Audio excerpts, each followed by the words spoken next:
Gemini King, Mike in the Night, and the Gemini crew.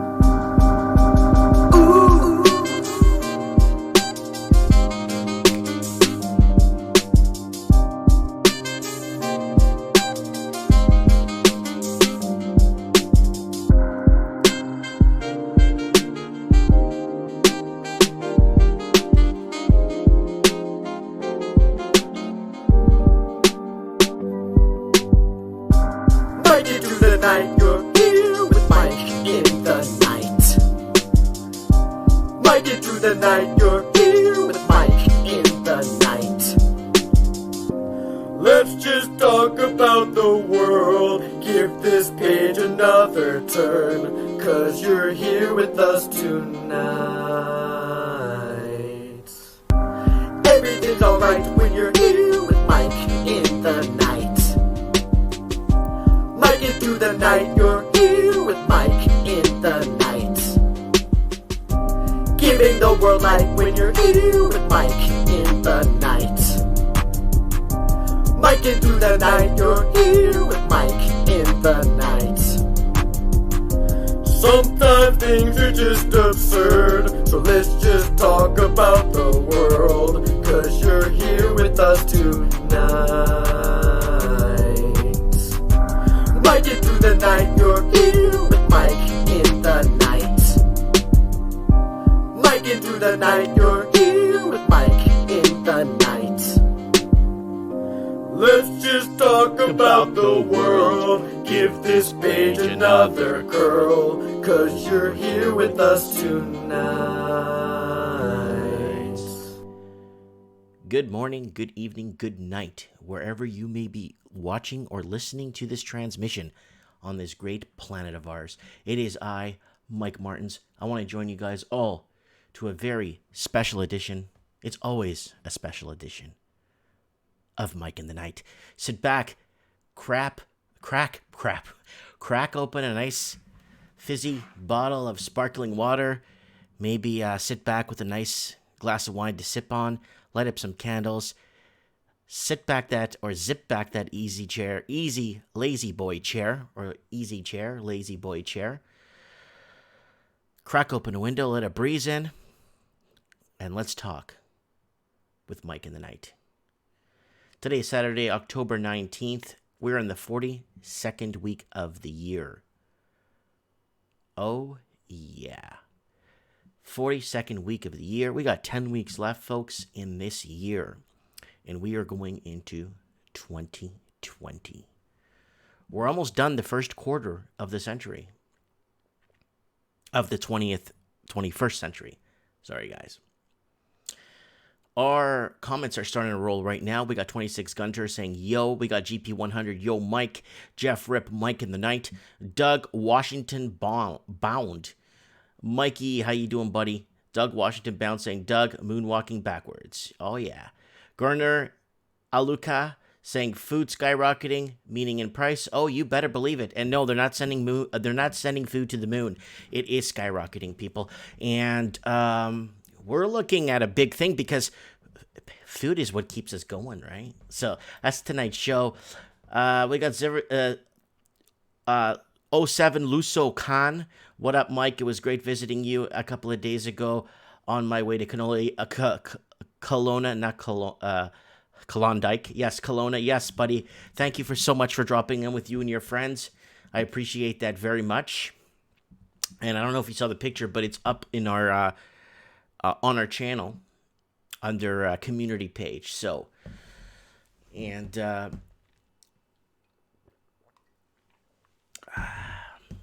it's gonna be an interesting night tonight, guys. But I kind of kicked off the show a little bit early tonight because I don't know. I just felt like, everything was all settled. The kids were in bed. Everything was just perfect. So I just kicked off the show a few minutes early. And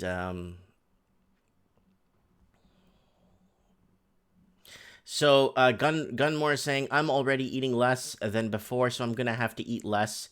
Man, that doesn't sound good. Well, I think eating right is the key, or budgeting right. I think a lot of people aren't budgeting right, and that's a problem.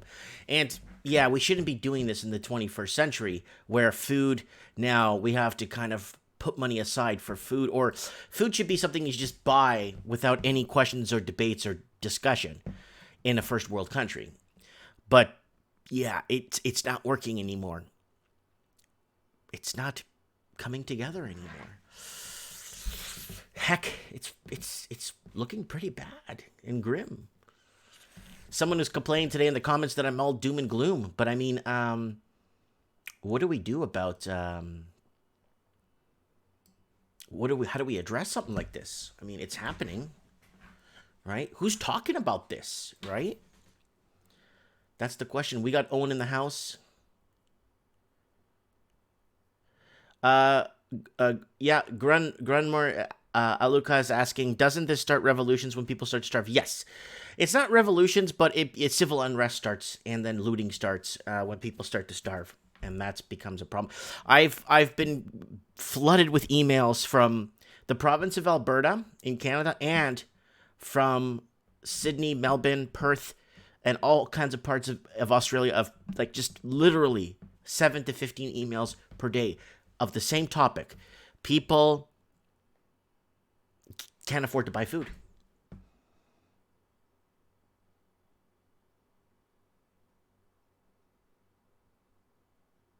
People can't afford to buy food. So it's a very interesting time to be alive, to see, especially if you're Generation Xer like me. I'm 41. I've seen the best part of life, and wow, I mean, all you needed was a job and you had everything, to now all you need is 2 jobs and you could just pay your rent. Owen's asking, how do we vote is another question. Or who do we vote for? Is that what you're asking, Owen? Or how do we vote? We have to go into one of the churches by our house, or an area that's designed for. Here in my town is one place to vote. Everybody meets up there to vote. Doug Washington Bound says, Mike, are you dual citizen? Yes. Portuguese, European, Portuguese, Canadian. Lobster Boy says the Canadian dollar will crash due to the falling economy. The dollar will go to $2 US dollars, and fruit and vegetables will spike. People are already using credit cards to eat. Yeah, it's been credit card season for a long time to eat. In Vancouver, you're in the lineup, you got a shopping cart, and you got your food, and then the guy behind you has no shopping cart and a Snapple and an apple, and then the lady behind him has a bottle of ketchup and a piece of bread, and that's their grocery shopping for the day. Everybody pays as you go when you buy food, right? All right, it's almost 9 o'clock. It's almost 9 p.m. I'm going to kick off the show. Maybe do a quick channel plug here. I want to thank Chinese cab driver from London who joined us on Patreon. We are officially at 18 supporters on Patreon, so I want to thank my Patreon supporters. Owen's asking, who do we vote for? Yeah, Maxine Bernier. If you're like Canadian, like if you're a true Canadian, I think Maxine Bernier is the for the CPP is the only guy I think that makes any sense right now. I mean, even if he's lying about what he's promising, it sounds better than everyone else. Sounds like they're completely out to lunch, and they keep using this damn climate change. And that wasn't that Harvard. It was that University of New South Wales professor in Australia that went missing a few years ago, when he published his findings on the whole global warming, and he believes and scientifically that humans only contribute 0.0003% towards climate change. Human beings don't, 0 towards climate change. Yeah, PPC, guys. Like, if you're a Canadian, like Canadian proper, Owen's Canadian, like, I had people in my shop the other day, in my store. Last night was Friday night. They go, Mike, who should we vote for? I'm like, you got to vote. Are you Canadian? They're like, yeah. Are you Canadian? Yeah. You got to vote PPC if you're Canadian. I mean, you really need to vote if you want to see your country. You know what I'm saying? Like, I'm not even considered Canadian proper. I'm a Portuguese. I'm a dual citizen, right? For me, the Canadian people should vote for PPC. I'm straight up telling you, you need to vote PPC, people.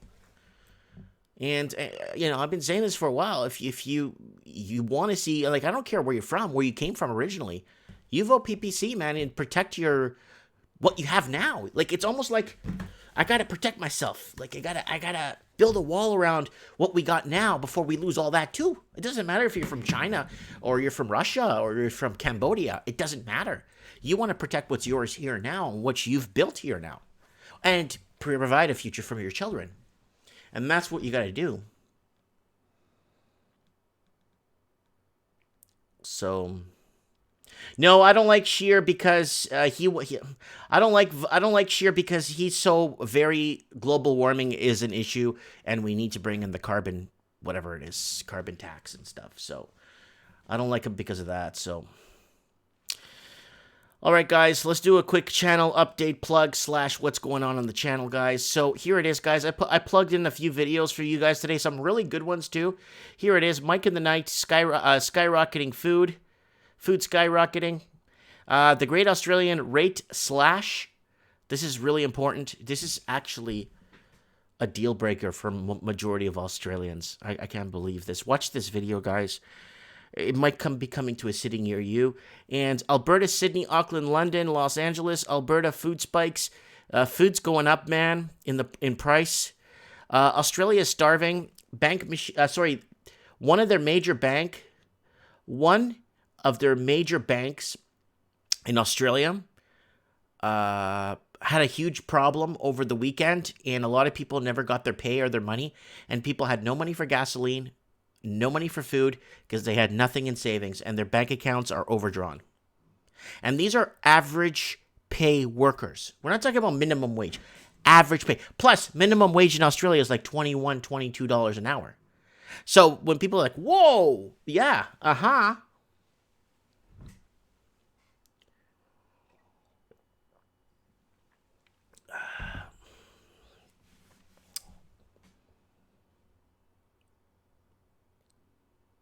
Stafford T says might come to Australia, maybe one day.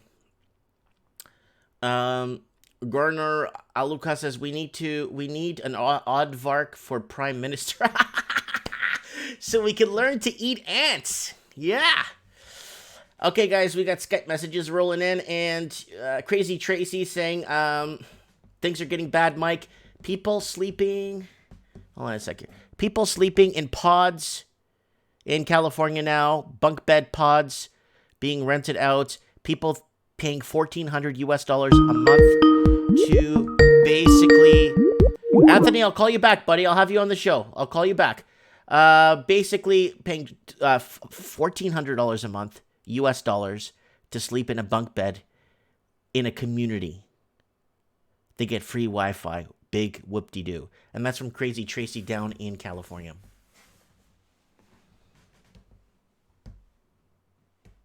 So Steve Stevens in the house. Thanks for joining us, buddy. Layla in the house. Steve Stevens says people that voted for Trudeau thought... Okay, I don't know why this is flagged. Thought he was the best choice till he effed up the country. It's an endless cycle of all politicians are fraud. But the thing is, they're so blatantly, like... They're so blatantly misinformed with so many things. It's scary. And then you know that. Yeah, I'm going to bring that up right now, actually. Can Santa Claus save Australia? Australians are hedging on a good Christmas sales to actually make or correct their consumer downturn. New rat in town, Home Depot. Watch this video, guys. The Home Depot now has basically been subpoenaed by the government of Canada to send in all credit card purchases so they could find out who's been doing side jobs in Canada, so the government could go after them and tax the crap out of them. Variable rates going up on variable rate second mortgages. Watch out, guys. Watch out. The banks are starving, so if you got a second line and they're not touching your first, variable rates are just going to keep going up to fuel the bank's hunger for more money and greed. Barack Obama endorses Trudeau. Like, why?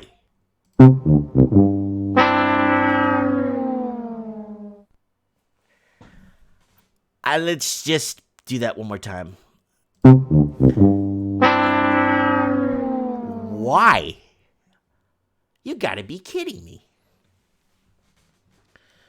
So we got delete something like dispelled the like a spell to save the economy. Jason S. If you go to No Frills, you save a lot of money. You can't go to save on foods, spend on foods, or price smart. That's price dump. LOL. The price is wrong. Yeah, that's right. Who cares about Obama? I know. Doug Washington Bound is really on the ball here tonight with us, guys.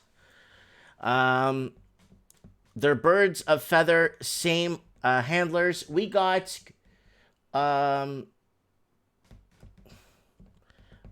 Jake Snake in sending me a private message. So we got a lot of undercovers on the channel, guys, that don't comment in the comment section, like Crazy Tracy, Shanghai Larry, and Jake Snake. He calls himself Jake Snake. I said, "Can I call you Jake the Snake?" He's like, "No, just call me Jake Snake." And I'm not going to tell you where he's at because I don't want to say where he's at. But he's in a very peculiar, a bizarre place. And I don't want to tell you. I feel like it's not my business, right? But he's basically saying power outages here, power problems here, and this is in the United States where power outages and rolling blackouts, and it's going to get worse come winter when people turn on their heat. Inside source. Maybe staged. Very interesting.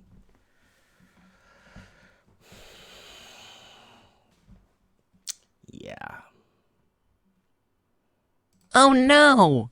Yeah. So, okay, let's move on here. And that pretty much covers the last week here of oh yeah, this is a kind of important one. I know I discussed this, but make $90,000 US per year without a degree. Guys, take a look at this. This is a really good video. It's a good eye opener. Yeah, Royal LePage, that one I got pretty pissed off on. And Alberta, you're next. Alberta's the next province, and so is Nova Scotia and Halifax to fall.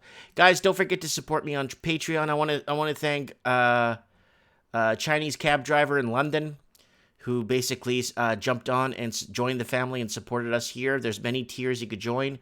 It's very cheap, $1 a month donate $1 a month, and that covers my coffee and it makes me happy. You could be a captain, Coparigami.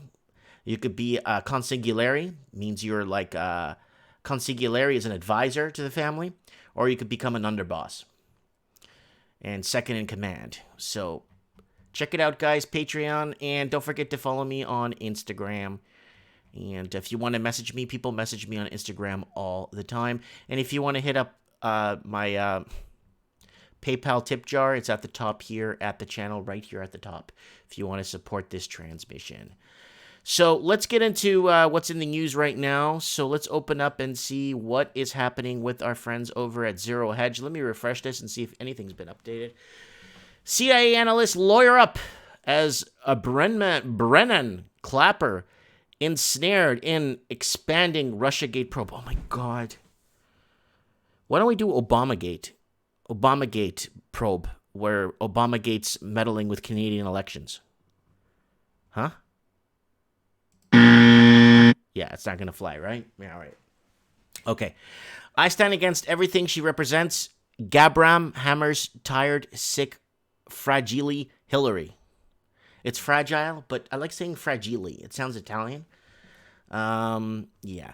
She's an epitome of everything wrong with America and, in fact, the world. And Tulsi Gabbard just stood up and laughed at her for still thinking she was the emperor when in reality she's the Joker. Oh my God. You're a loser. Woo! You suck. Okay, all right. We got yeah.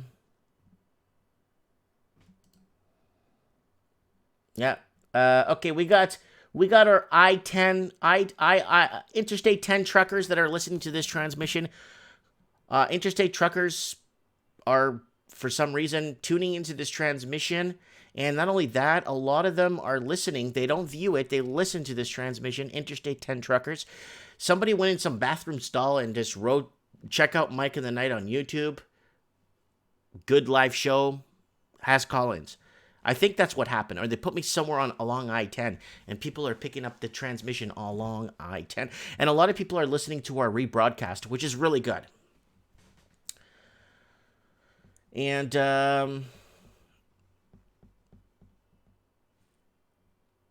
Escobar. Syria, is this like Pablo Emilio Gaviria Escobar? Or what are we talking about? Escobar. Syria may be the biggest defeat for the CIA since Vietnam. What is happening to Syria following yet another Russia broker deal is a massive geopolitical game changer. Oh, God. We don't want these. Nobody wants to go to war like this. Like, I can understand if we go to war because not against of a false flag or like for real, something really happens and we're being taken over or something. Then there's an uprising and then we come together for what is right. But yeah, Solid Extra in the house, Jason S in the house.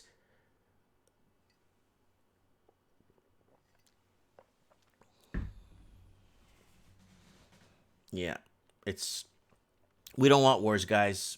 Wars are like... Loser. Yeah, that's exactly what a war is. Like, what's his face there? James Earl Jones would say. I'm King Joffrey Joffre, ruler of Zamunda. That's what he would say. And I'm not so... Anyways, advertisement, no one cares. These are the most and least generous countries in the world. Okay, I gotta open this, guys. Let's see what the most generous country in the world... Okay, donate to charities. Oh, God. Okay, so Myanmar means my ocean, is first. UK is second. Malta is third. Thailand, Netherlands, Indonesia, Ireland, Australia, New Zealand, and Canada. And then countries where people are least likely to donate to charity. Number 1, we have China. And then Madagascar, Tanzania, Zimbabwe, Armenia, the state of Palestine, Niger, Greece, Yemen, and Georgia. The countries that least likely to donate. China tops it at 11%. And Myanmar donates a lot to charity. That's a nice little tidbit of information there to know. Okay, Navy patents UFO-like compact nuclear fusion reactor and hybrid hybrid space sea crafts. So this is a nice one. This is one we could do a show on. Somebody messaged me. And I'm getting messages left and right, guys. Compact nuclear fusion reactor and hybrid sea crafts. Okay. Trump scraps plan to hold 2020 G7 at his Doral Golf Resort. Doral. Sorry, I've been to Doral many times. Golf Resort after irrational hostility.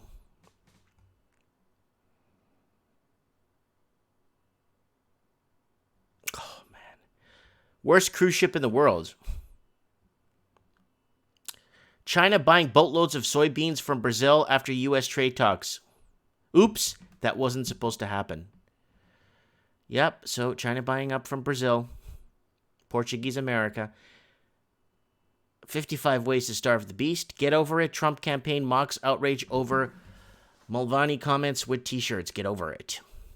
The Army is building a cannon capable of firing from Nashville to New York City. Okay, why? I mean, it's going to fall into the wrong hands. But is the Army the wrong hands? That is the question. Anyways, there is a global crisis. Israel diamond industry collapses amid faltering demand. 10 most dangerous foods in the world. California is, again, teetering on the edge of financial ruin. Yeah, everyone's leaving California, guys. We know this. We know this. We know this. And that is that with that. So let's move on. So we got some footage here. We got Evan on the ground there in Hong Kong. And I'm going to see if I could get him on the phone real quick so he could give us a little bit of insight on what is happening. If he picks up, I'm not sure.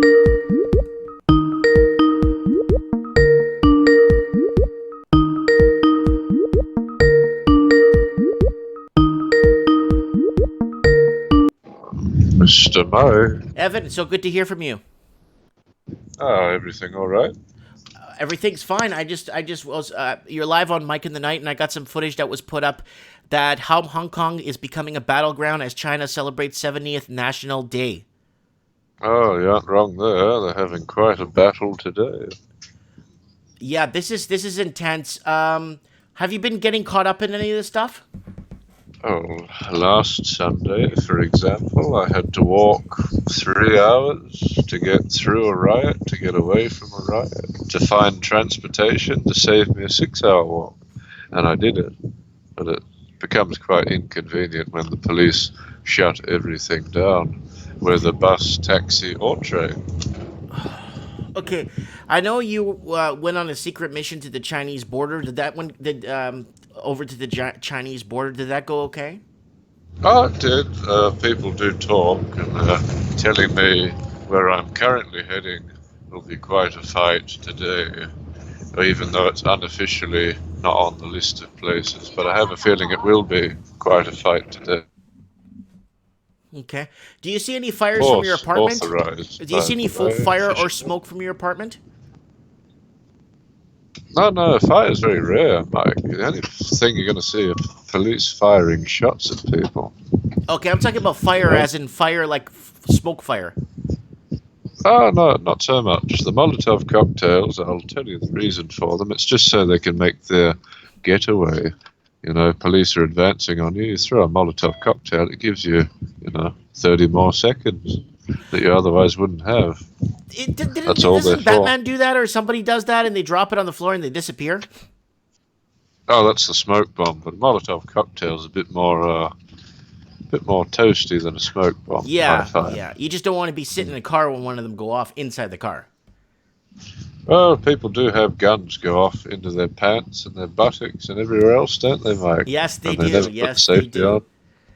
They do. But it is quite tenuous here, of course, Mike. As per usual, it hasn't gotten any better. I mean, Chile, at the moment, you've got people firing rounds into the crowd. You're getting police getting sodomized for some reason. I don't understand why they're doing that. That's in Chile. But I mean, here, we're going to have quite a clash. They're having a protest, officially a parade, a mask parade, despite the anti-mask law, and the government with their smile, he, we're going to murder you, we represent the people, we're going to murder you. And I mean, only recently Xi said, the Emperor of China, Winnie the Pooh, he said to a lot of the official state-run media that anyone who opposes China will be smashed bones and broken bodies, will be piles and piles of them. Something to that effect was the rhetoric he's throwing around at the moment. So it's all going great, Mike. Yeah, this is breathtaking what's happening here. We're going to be covering also. I got somebody on the ground in Mexico who is later on the show who was in the hail of gunfire there earlier today when it looked Not the El Chapo incident, was it? Yeah, Los Chapistos, the sons of Chapo Guzman. That's the one. They were shooting the police station to bits, as I understand it. Yep. So, that was a big one. I'm going to see if I can get him. He's in Mexico. He's going to come on the show. He was like 2 blocks away from when it happened. Yeah. Well, ultimately here, if they start gun running, it's going to just escalate it further. I imagine that will be on the cards, illegal arms being shipped in via the ports. Americans like to do that. They did that with the Philippines, didn't they? Only recently. They like shipping the guns in. And then we'll have pure chaos. And from chaos, they create their order, don't they? Their new world order. Isn't it funny how all these protests are happening all around the world? Yes. I'm just, it's not the law of the jungle, but the law of order, a new world order. That's right. That's right. Was Mr. that the George 1993 Bush said summit, the 1993 UN speech?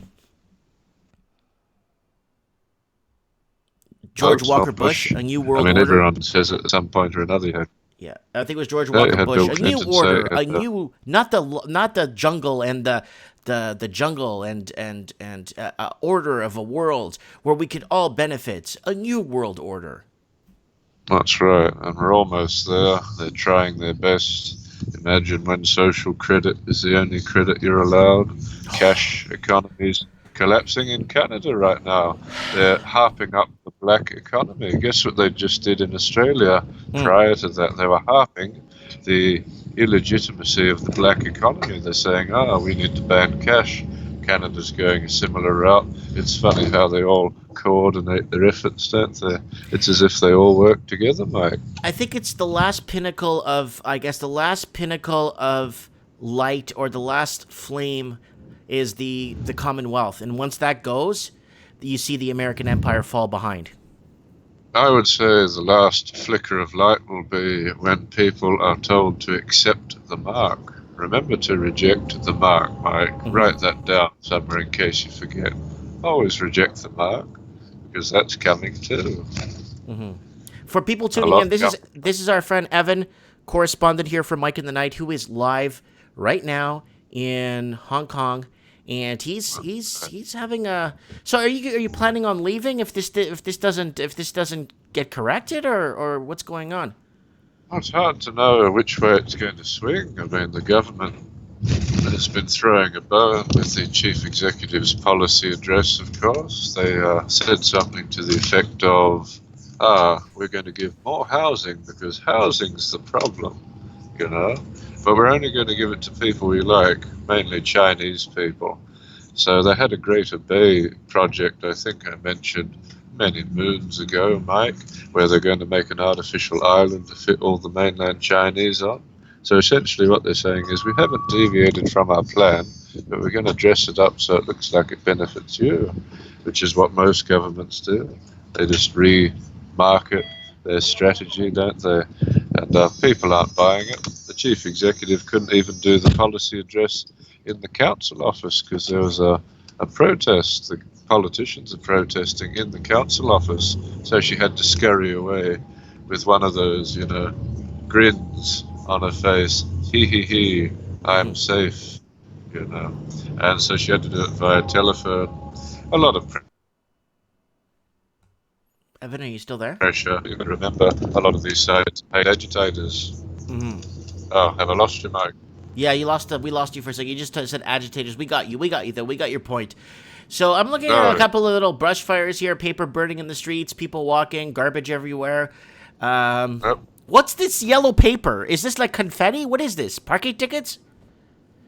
Well, you see there's quite a lot of walls that go up around, called Lennon walls, based on the John Lennon wall, I suppose, where you put up flyers to get your point across. That would be most of the yellow paper. They stick it on walls, they throw it about during protests. That's essentially what it is, protest paper.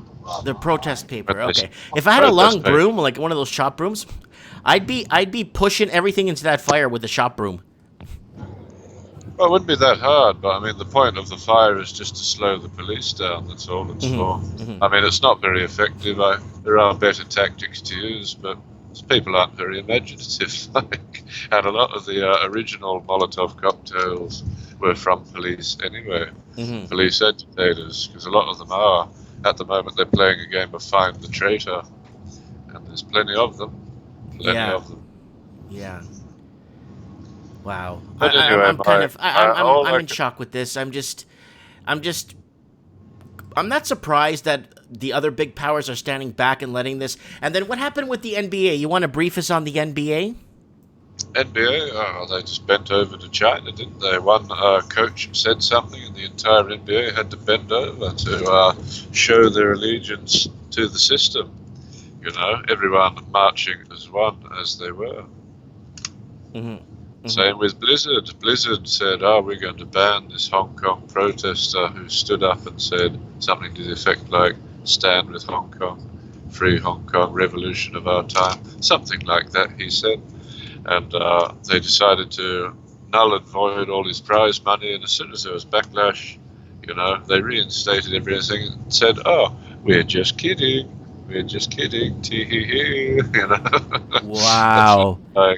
It's pretty funny. These sniveling desk weasel type people, Mike, they are everywhere, and they are the ones controlling the system, unfortunately. The ones who will bend over, the ones who will grovel, the ones who will kowtow are the people they want. They vet them long before they ever get near the reins of power, that's for sure. But Evan, don't they understand that if we lose Hong Kong and it becomes in the hands of the communists, don't they understand that it's going to be, they could be 3 or 4 different steps away from losing their Blizzard, and because they feel World of Warcraft is too violent and people can't play it, or they're going to maybe lose the NBA because it's not attracting the right, they're going to always find ways to get to everything eventually.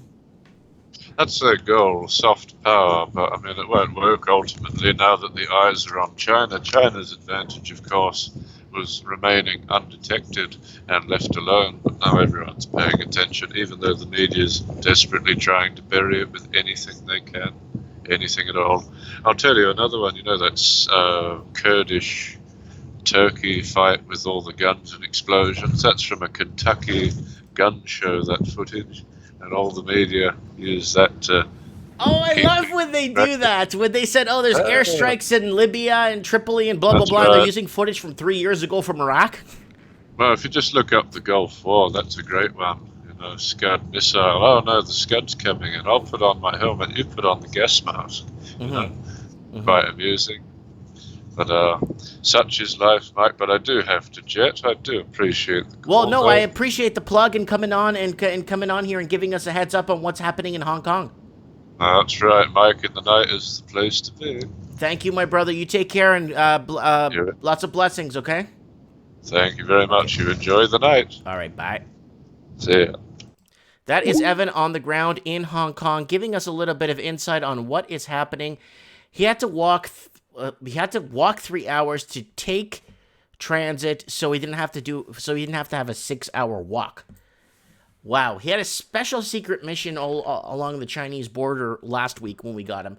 So it's good to have him on the show once in a while. I need him on the show, actually, because we need to know what the heck is... This is such a huge pillar of us losing everything else. This could be the Manchuria of World War II. The little secret domino that a lot of people don't know, that when Japan invaded Manchuria, years before, a year or 2 years or 3 years before Germany invaded Poland. So this could be the little Manchuria takeover. Just like that little thing that sparked a little bit of heat. Then you got, what's next? Taiwan. So I got Taiwan. I've been to Taiwan several times. I like Taiwan.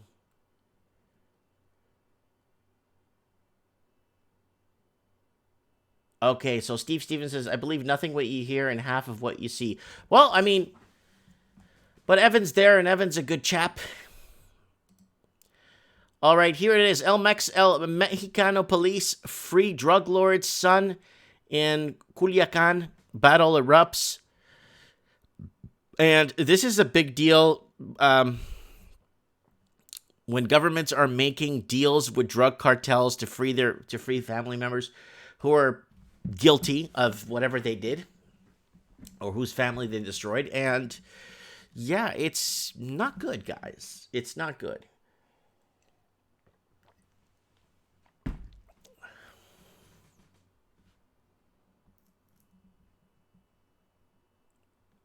All right, here goes. A little footage here from Mexico, in Calucan.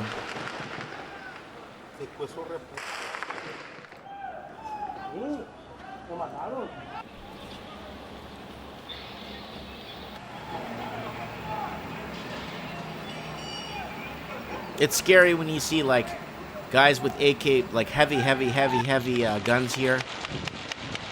And they're driving in old cement dump trucks. Well, the armor's strong on them. I'm not going to say. Look at that. Yeah, no more cement rolling for that mixer there.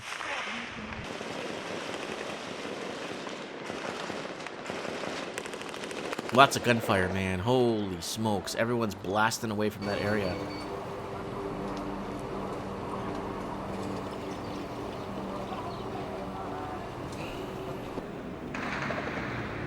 Yeah, had some footage there in Mexico today. Yeah.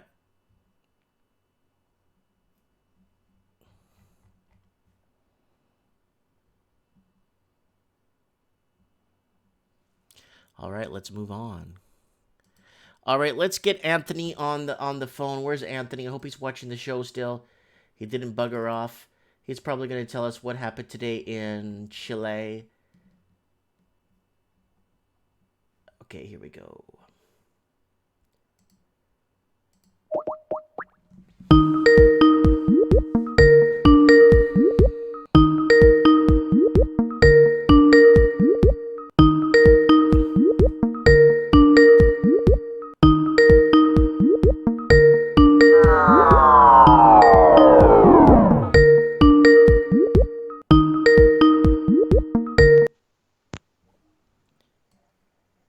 Hello, Mike. Antonio, how you doing? Great. How you doing? I'm doing fantastic. Sorry, I was in the intro of my show when you called. I had Evan on earlier. I don't know if you saw that with Hong Kong. Yeah, it was a great update. Good. Yeah. We need to know what's going on because we're losing, man. And if we lose Hong Kong, the financial capital of Asia, we're in a lot of trouble, dog. Okay, so what is happening? He said something about South America with the fake footage. Oh, yeah, some fake footage. He was mainly focused on Hong Kong with that. No, he's talking about South America with the Chile, I think, today. Chile or in Venezuela or Colombia or somewhere. There was a fake footage that was going on. They're accusing the protesters of sodomizing someone, I think. Yeah, something like that. And they were using old footage and making it seem like it was... No, it was Turkey or something. Or Okay, yeah, that's the Middle East or something. But I want to show you what's going on in Chile at the moment. I did send you the links in Skype. Do you got them? Links in Skype. No, I don't have them because I can't open Skype links. Let me see. Yes, I can. Let me see if I can open you up while I'm talking to you. I don't think it lets me do that. No, it doesn't. It just puts me on discussion with you. It doesn't let me open my chat. Okay, how about Facebook? Facebook, I'll open it. Are you on Facebook with me? Oh, yeah, I'll just send you a message real quick. Okay. Let me open my Facebook here. The proper link. So what I wanted to get to was the chaos in Chile. Because, I mean, what have you heard about Chile over the past, I don't know, 10 years or so? I mean, only positive things probably, right? Yeah, well, you did have a bit of turmoil there back in the late 70s, and then a little bit of eradication in the 80s, and a little bit of smoothing out in the 90s. And they tried to adopt the Reaganomics thing. It kind of didn't work there. Oh, yeah. I mean, everyone hails it as like the Latin American miracle. And, you know, the Argentines need to look at Chile as an example, and the world needs to follow. And rah-rah free market, everyone's going to prosper. But it's kind of failing. And I did send you the Facebook link now. I don't know if you got it. But it's like just showing the level of looting that's going on now and the violence in the streets and the chaos. Okay, there's a YouTube video here. So this is in Santiago? Yeah, okay, I'm gonna. I got this one here in Santiago. Yeah, great. And you could skip around, and then it's this one showing after another where it's yeah, see people hitting the pens. People did this in Argentina in 2001. You know, this is when you want your government overthrown. It says graves incidentes in distintos puntos de la capital. So there's lots of in central parts of the or important points of the city are being basically held hostage. Right, and look at the people. They're not all like young, angry people. They're bringing out senior citizens. Everyone's angry because everyone's got a grievance in all of Latin America. Why are they beating up the taxi guy there or the ambulance? Hitting him with sticks? That's Carabineros. That is a police vehicle. Is it? Yeah. Oh god. So that they're gonna like annihilate it, and then like, so this is they're really good at doing what they do. Destrozen, renten móvil de. Okay, yeah. Carabineros. Oh wow. Yeah, and this is next door to Argentina, and it's basically experiencing the same economic collapse as this, autumn season. Their spring is unfolding. Where there's a complete run on Argentina right now as far as capital flight, and Chile is kind of quickly entering the same process when no one was talking about this the whole year. No one could fathom that Chileans are also going to lose a lot of money in their pensions. And that's mainly what these protests are about. It's not just about transportation. Well, let me interject there. It actually ties in with tonight's show. They're having a runoff on their food markets there, and food stands and food distribution is on the verge of breaking down there. Now, which country is this? In Chile. Really? Okay.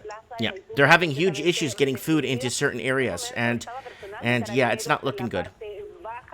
And this is what we find ourselves kind of in this whole hemisphere is the bull market in stocks. Although in Chile it's been rolled over and decreasing for a year, the value of stocks. We're going to celebrate bull markets until things collapse from the bottom up. Mm-hmm. Yeah, civil unrest in Chile. Civil unrest has hit the streets of Chile. Civil unrest has hit the streets of Hong Kong. You just saw it live with Evan. And then I know this is happening all over parts of Argentina. I know this is happening in small pockets of Brazil. And small pockets of Brazil, mainly along the coast there. But I don't know. Like, this is. I think this needs to happen. I think there needs to be some sort of correction. And people make the people. Wow, that guy just threw an office chair. Yeah, I mean, this is wild. I'm surprised about this. Chair. I spent like 2 years living in Santiago, and they're unfolding in other parts of Chile too, other important cities, and some looting going on. They empty out a whole Walmart. Wow. So I'm gonna change the mic of the night topic here to not food prices skyrocketing, but world civil unrest. Yeah, Lebanon's another one. All right, I just saved it as world civil unrest because the world is entering a massive level of civil unrest. And I knew Chile was okay on the books, but I knew that their pensions were being squabbled, and I knew that they had one of their biggest unions there fell apart like 4 years ago. And then a lot of the newer workers that were pensioners weren't getting pensions anymore when they started, and they cut back on. They've cut back on their production about 40% in the last 2.5 years. Yes, and do you think the mining? Go ahead. Do you think that is because they're trying to be more green? Because that's a bunch of garbage. Oh, who's trying to be green? Chile. Oh, let's become green all of a sudden. Even though we bring down our production 10%, we're screwed. Oh, Canada's doing it. Let's be more green and ship out all our jobs and starve our own people. Like, I mean is Chile taking that approach too? Chile suffers from the commodities curse. I mean, they produce copper, a lot of mined goods, and then how to distribute the tax revenue from that is a constant debate. Mm-hmm. And now, lo and behold, I mean, what's happening is the price of copper decreases to a level where the country's basically not making money getting it out. So the mining has, the layoffs. They're not really operating at any capacity. And then the people aren't getting those jobs, as well as the state is not getting the revenue. So there has to be some austerity type things. Wow, lots of adults. I'm seeing people in their 30s and 40s. A lot of white hair here riding. Yes, exactly. Yeah, and then Chile's got smokes, the whole city's under turmoil. Oh my God! And this looks like Argentina in 2001, and I'm telling you, in the past few weeks, no one was talking about a Chilean crisis. I mean, just me. Holy guys, we're seeing it here right now. This video's from today, and this is Huge. Directo 24 horas, último minuto. I wonder if these guys are live right now. Maybe I can see. Yes, they are live right now on the link, and then I think if you skip to the main, and you can see the president declaring a state of siege. The president declaring a state of siege, where he's the martial law type things and deploying the troops on the streets. My connection to this is that, well, how do I say this? I met the president and also taught English to the troops that are on the streets. Okay, I get someone to ask me to look up the Beirut protests. I'll look it up in a second here. Wow, this is intense. Now there's a guy in that vehicle there, and they're trying to roll it over. Yeah, we're gonna get to Beirut. Yeah, so all these countries have so much in common. They're all kind of a little bit more fragile of economies, but we're seeing the periphery of the world come undone. Peripheral economies. That's what this is. The Chilean banks, I think, they became deregulated, in 2001, 2002, when they deregulated their banking system? I'm not sure if they put a year on deregulation, but I mean, they had once they deregulated, they start removing a lot of laws that were put into place to protect the common citizen against the banks, right? And we saw it in the States when they removed the Glass-Steagall Act and all the other different acts to basically run amok with people's finances and basically bet on the stock markets with people's money. But now... And you're saying 2001, yeah. You're saying in 2001 that was taking place in Chile? Yeah, wasn't there a deregulation in their banking system, and that's what put them into this situation they're in today? As far as leading up to today, I mean, not necessarily, because some of it... Okay. No, because that could be 100% wrong, right? So, but I'm just saying... There's a lot of different factors to it, like the way the banks have since 2008 run away with debt in the country. I mean, this country became very expensive because of the debt bubble. There's a housing bubble in Santiago where the houses are way overpriced. So I saw a country just where people got by using debt to pay for necessities, and it just kind of worked for a while. The malls would be full of Argentines coming over to stock up on things, and because they were having prosperity that was all built on debt. And now it's just all coming down like a house of cards. And then China, back to Hong Kong. Hong Kong, I mean, is a separate entity, and they like to be individual, but they are responsible for like 75% of China's yuan transactions in the world. Right. So this is crippling for the Chinese yuan transactions too. So imagine a world over the next few months where these commodity producing countries that were the big beneficiaries of the China's boom are actually in total economic collapse. And so this is a global collapse that is just unfolding, and it's unprecedented. It's hard to imagine or predict. Wow, look at that. They completely trashed that subway station. Yeah, I mean, so this makes Hong Kong look like amateurs in some ways. Yeah, but Hong Kong, they're pretty. But Hong Kong, the police and stuff, they're not risking it getting into those streets with those vehicles anyway. Like these guys are. They're still allowing traffic to go through these streets, which is a big mistake. A lot of these points should be shut down, right? But you're still seeing vehicles. Look, this guy's still driving through here on the left. He's getting thrown rocks at. Yeah, and this is just part of a contagion. Did you see Ecuador is going through the same thing? Mm-hmm.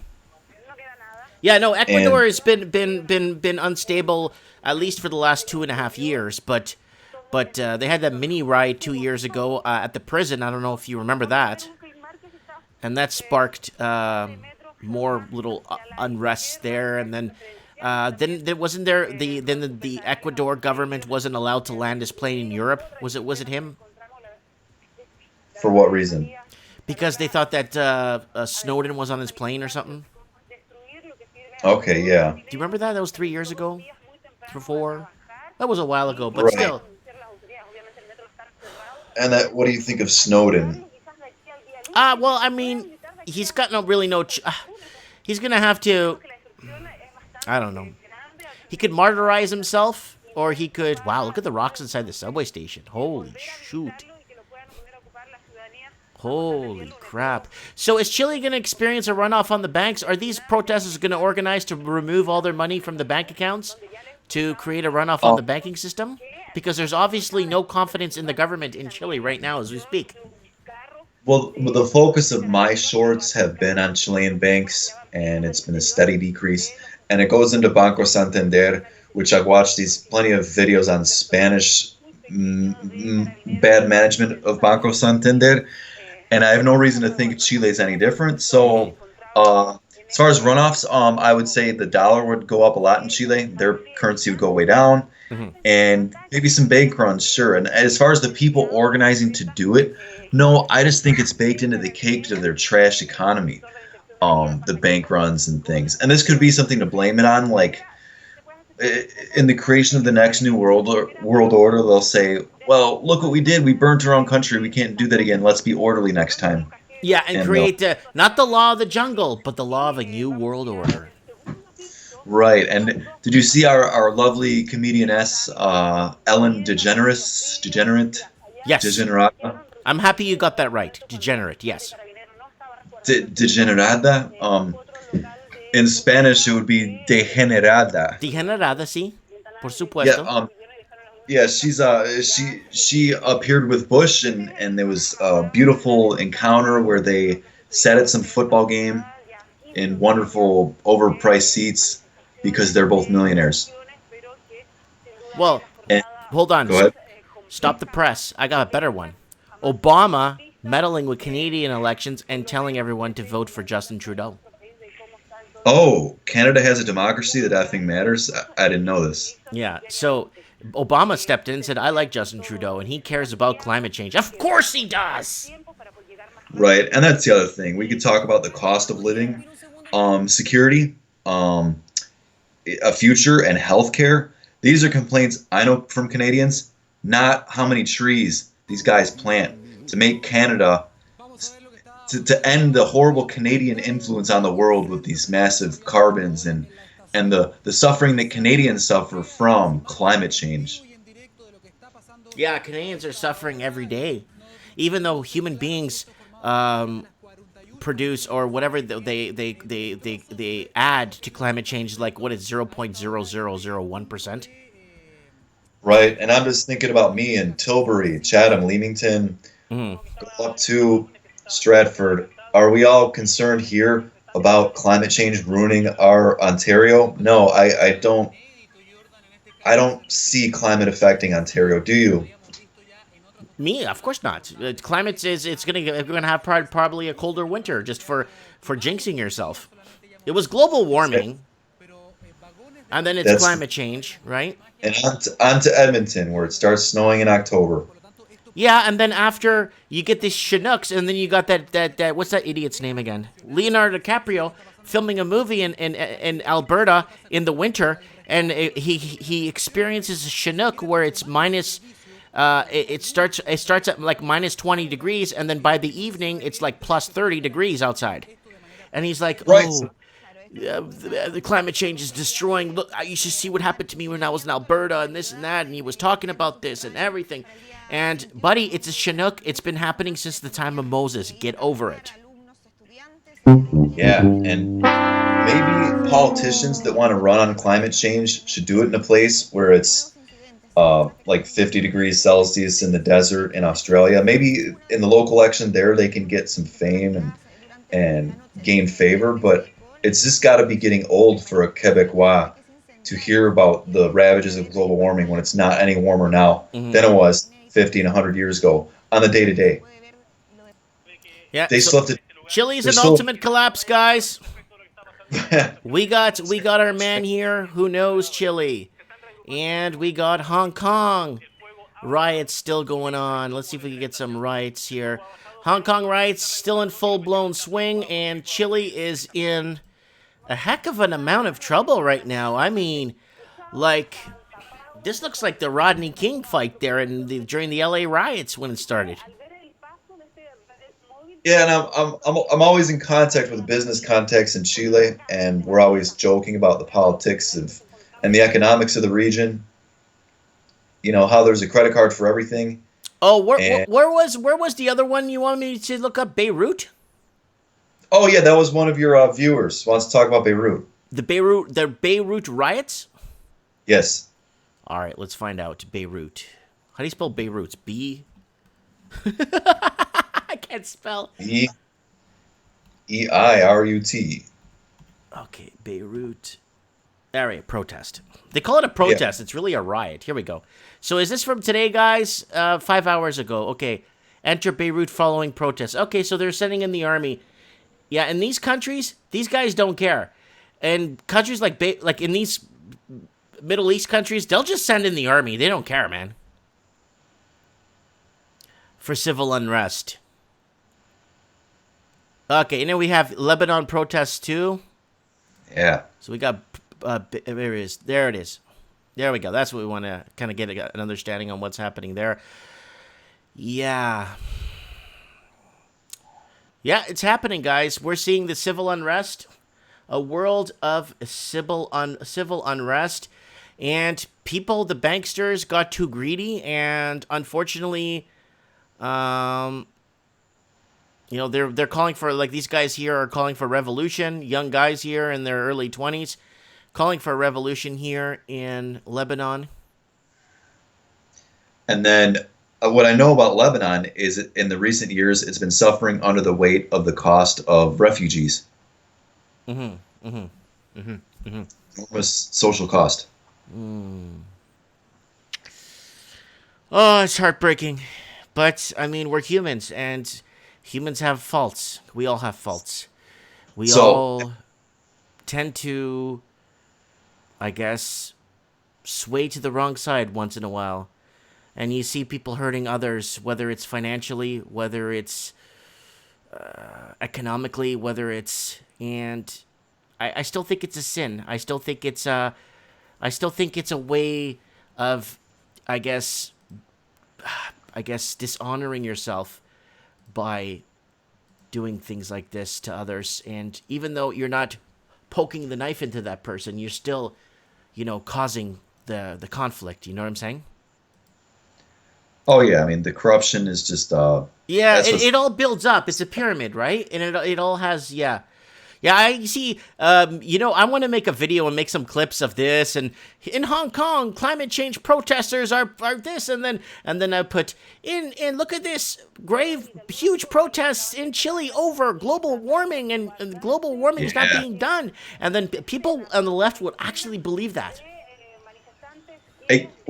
And that's the thing. I was talking about that with my Chilean business contacts about how over the past few years there's been protests over retarded things, like a weird gender thing, some sort of abortions. Oh, even in Chile?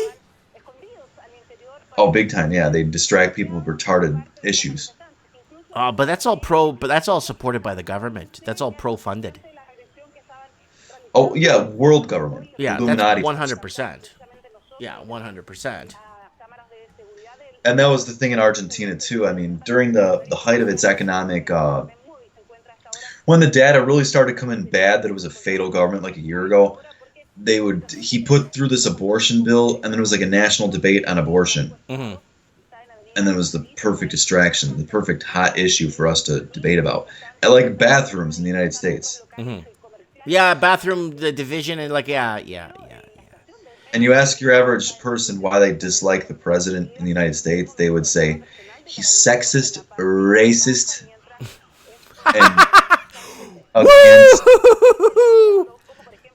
Anyways. So it's never going to be about the $1 trillion deficit. No, it's never going to be about the dismantling of the banking system, frauding every freaking person with their pay-to-play schemes, and people paying on average $84,000 a year in interest and fines to the bank on a yearly on a lifetime basis. $84,000 of your life earnings will go to a bank.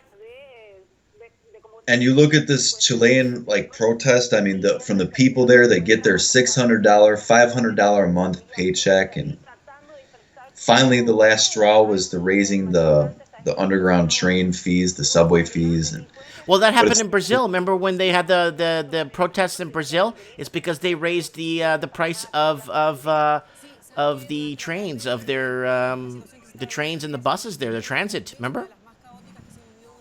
yeah, and this is the New World Order plan where these countries with good people, decent people, erupt into chaos because their plug is pulled by Wall Street, and us in the empire, the good old USA, we tune into people like Ellen Degenerata, Degenerate, The problem with and these when people, let me tell you about that lady, okay? And I'm not bashing her. I'm just gonna be really honest about this. She's not living in the same financial level that we are.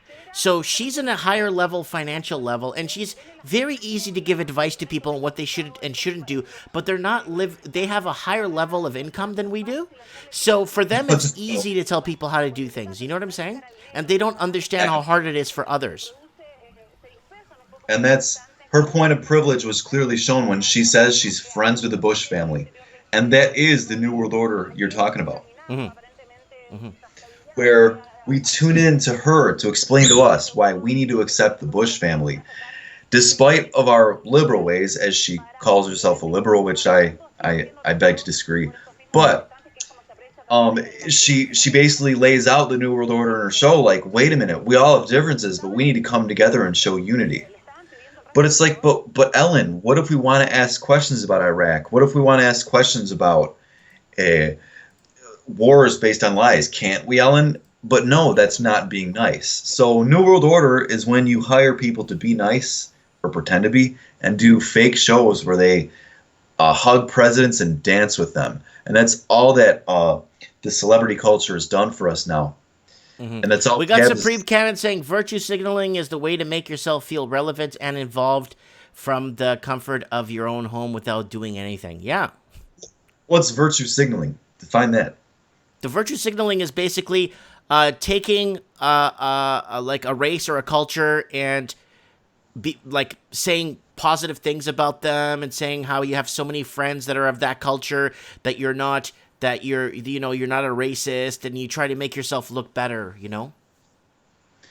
Yeah. I see a comment from Elizabeth here. Bush family blew up the Twin Towers. I would say maybe, maybe not. But what they did blow up was a whole country that had nothing to do with it and unleashed refugees on all over Europe. But if you ask Ellen, we should just respect that as a minor difference between us and all be friends and laugh about it 20 to 15 years later. Yeah. Yeah. Because her as a white, Ellen basically lives as a white male. If you think about it, she lives as a wealthy white male, so that's her white privilege showing through.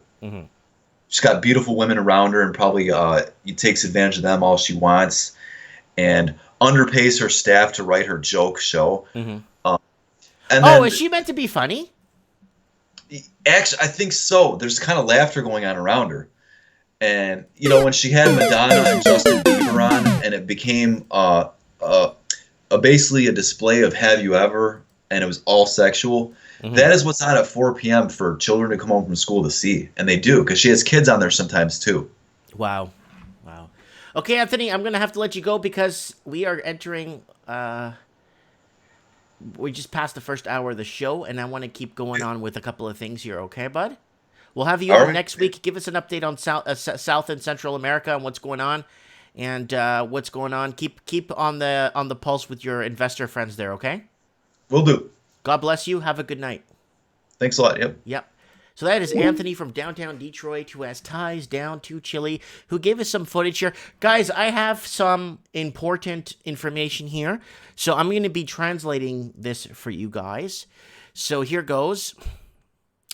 Mike Martin's channel is not good. Anyone that watches the Mike Martin's channel is being misinformed. The Mike Martin's channel isn't even funny. He tries to be funny. I don't trust the guy. I don't... Okay, then he goes, yeah. So that's kind of a little there,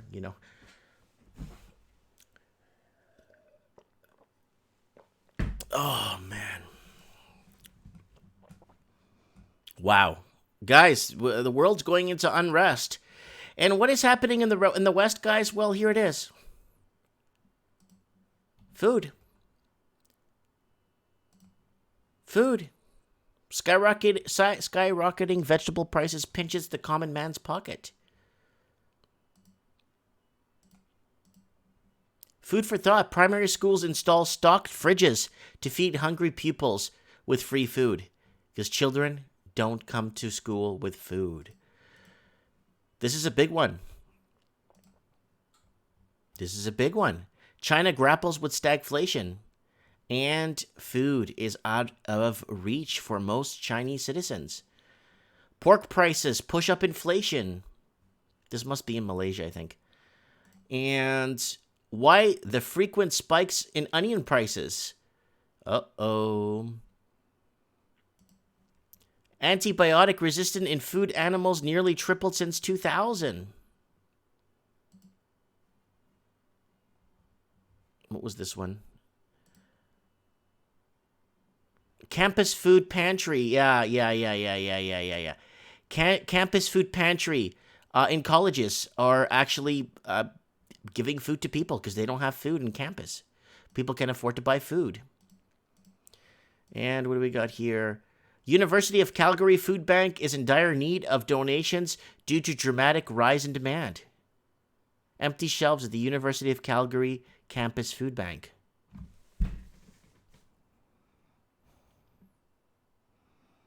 Where did it all go wrong, people?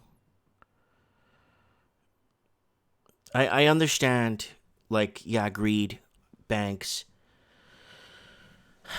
deleveraging of banks, no liquidity. Where did it go wrong? We could have had a utopias. People 30 years ago wouldn't imagine that the world would be like this 30 years down the road. We should be living in peace. We should all, now all these, where did it go wrong? Why?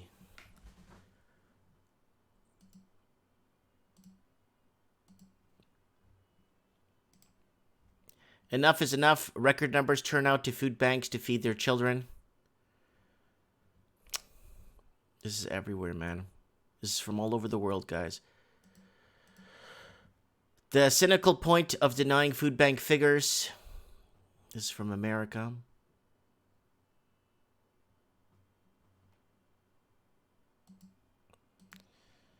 Food costs rise of climate change take hold. So they're blaming the rise of food on climate change. Now, there's another scientist that came out the other day in Australia that said basically he's proven that droughts are not being caused by climate change or global warming. There's no proof. So, yes, I know the grand solar minimum. I know. Timothy Mack is asking in the question there. Yeah, grand solar minimum. We'll probably do a whole show there and have Timothy Mack on the show. Everybody eats, making a case for food affordability as an election issue. So in Canada, why are they talking about this? They're talking about pipeline, global warming, climate change, pipeline, foreign aid. What about opioid crisis, fentanyl crisis, Canadians being sent to war in countries that we can't even find on a map, housing affordability for food, affordability for basic essentials. What the heck is happening, guys? Why is this happening? Why are they doing this to us? I understand, but where did it go wrong? And we got, who else we got here? We got,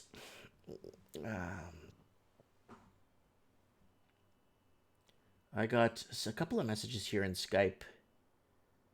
Someone's asking me if I'm going on someone's show tomorrow. I got another guy, something about a request to go on a show. And then somebody else is asking me to go on a show tomorrow. Okay, Steve Stevens there is still is awake there. Let's get the Raven on the show real quick here. Let's see if he's still in if he's working, or I didn't see him in the comments.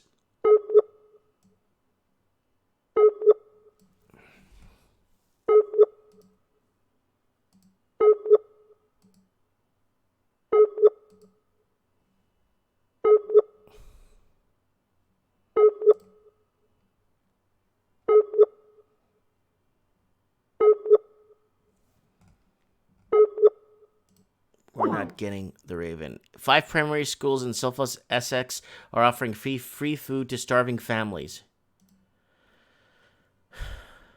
Eggs, cheese, fruit, surplus of school meals, along with couldn't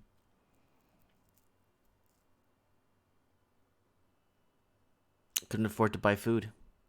Lancashire told BBC that the aim. This is in the United Kingdom. So this is pretty much from all over the Commonwealth here. This is all over from the Commonwealth. Food issues. We're entering a food issues, and it's sparking civil unrest right here in Chile. People are just... This is what's happening in Chile today, guys. Mass civil unrest. Are elites sold out or checked out of society, allowing foreign elites to or undesirables swoop in and take us over? Or take power, sorry. You lose! Yeah, you got that right. And there's just so many. I was opening up a ton of videos here, and just the amount of rationing of food. I think we're going to go through a huge, massive food shortage. I think we're going to go into a massive, huge food shortage.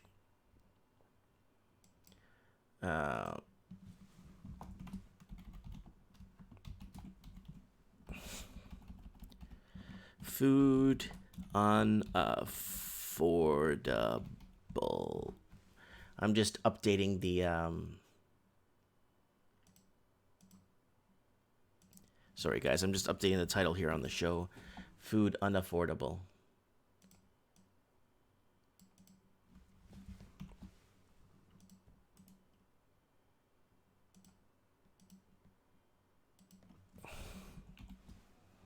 There we go.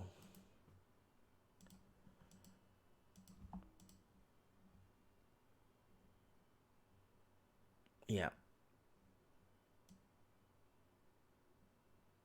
It's sad. And the universities having to stock their pantries there for food for students. I'm just blown away by that. Guys, go ahead and share this stream, guys. Get it out there. Share this stream. Go to the bottom of this. You'll see it there below the screen. If you're watching this on your phone, you could easily share the stream. Share it on your social media. Let's go.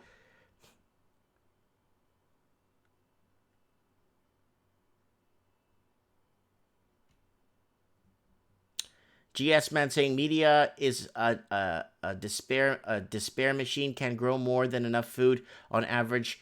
Block sharing with neighbors, quantum LEDs for indoors. Nations have become more socialistic since women have been voting, says Timothy Mack.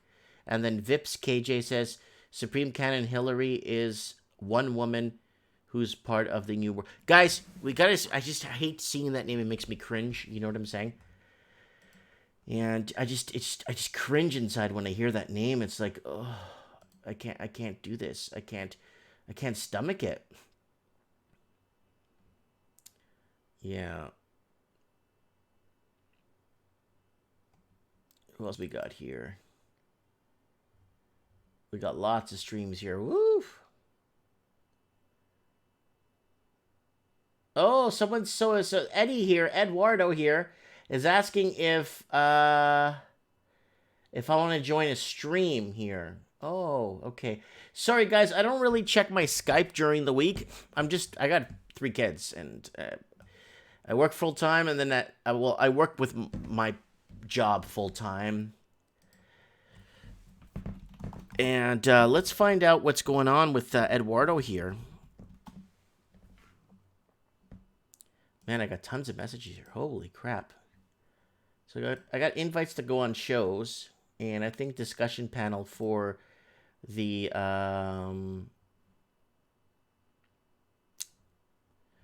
for other shows. There's so much of it. Wow, it's phenomenal. Okay, guys, so food in your area. Comments, or see if we can have somebody call in to the show that hasn't called in yet. Someone different. I got Liam here. It says Boris Johnson has sent a request to the EU for a delay to Brexit, but without his signature. Oh, God. That's not good. Retailers shut down 2,870 stores in the first half. Doesn't say exact. Just a little clip there. Forever 21 files for bankruptcy. Yeah, we knew that. We knew that was coming. Thomas Cook, I covered that stories.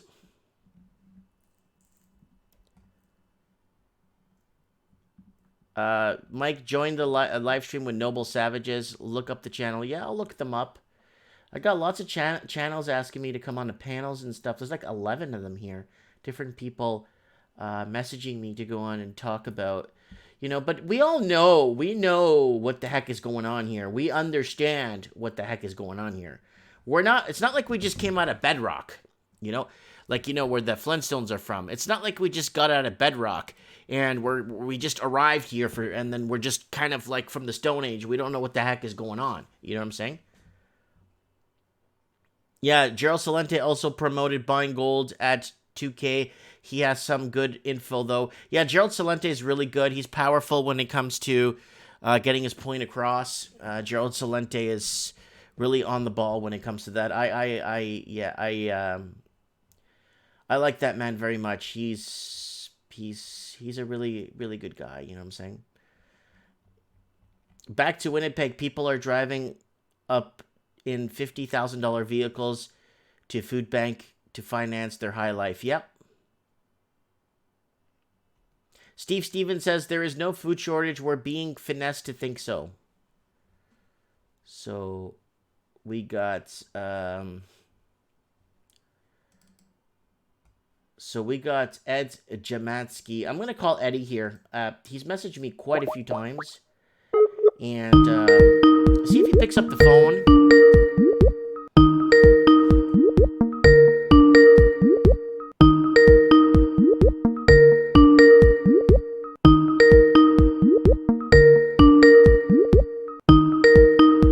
The person whom you're... All right, nobody there.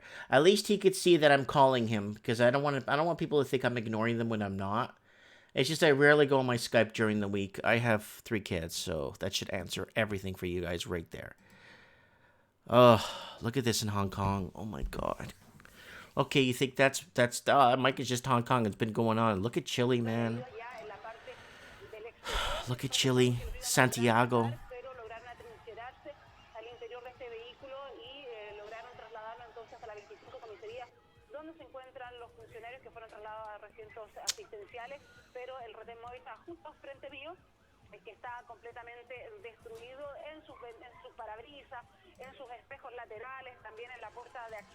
Let's try the Raven one last time, and then if not, we get Supreme Cannon on if he's available too.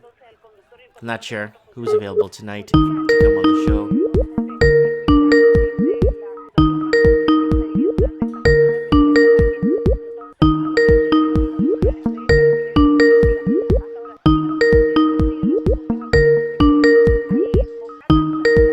No Supreme Cannon. Poor guy. I hope he's okay. He was in a little bit of a pickle last week when he was stuck in that snowstorm.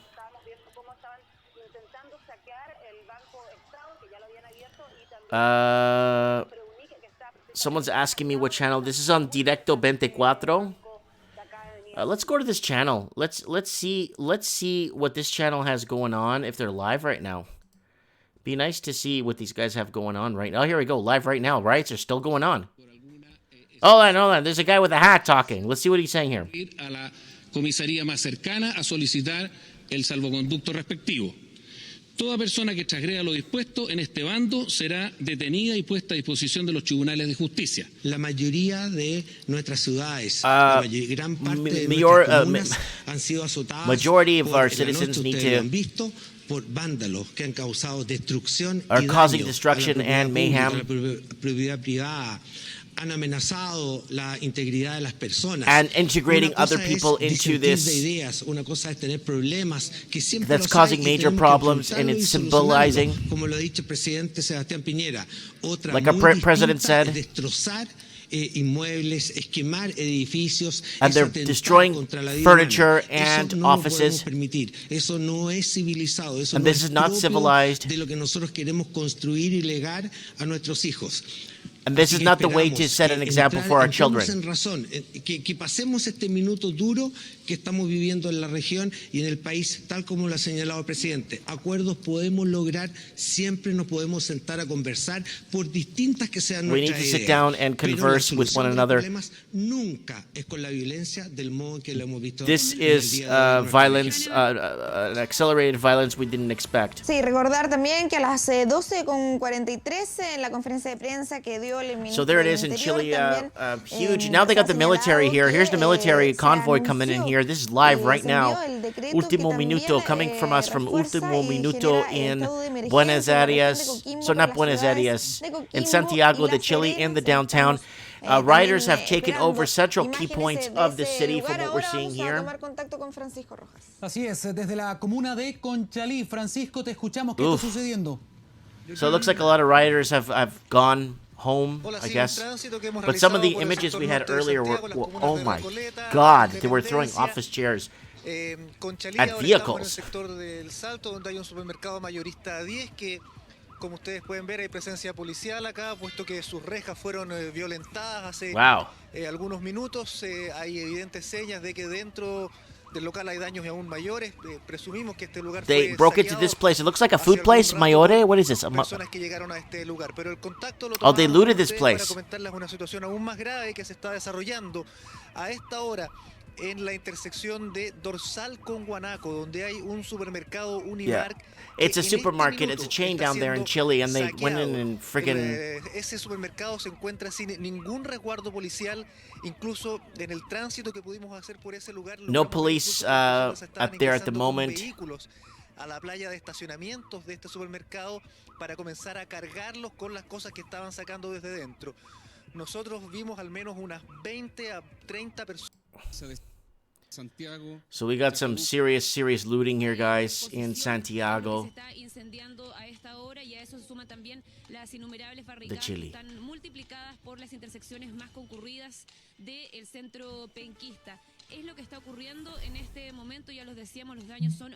Just watching some of this news here. Wow, okay, so You're a loser. Yeah, this is big time, guys. And do you blame the mob? Do you blame not the mafia? I mean the mob for taking to the streets. Do you blame the well, it's all a pattern. All right, let's see if we could get Supreme Cannon on the show. He said he's booted up.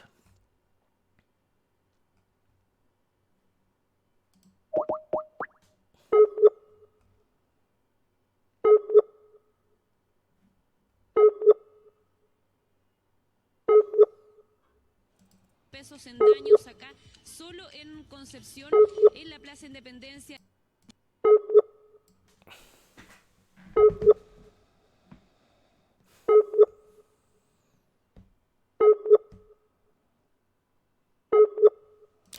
Oh yeah, we forgot about the Catalonian protesters today.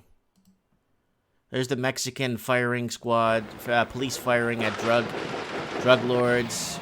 Huge thing. Trying to get a friend on that was on. Supreme Cannon is not online. Okay. So I tried to get a friend that was on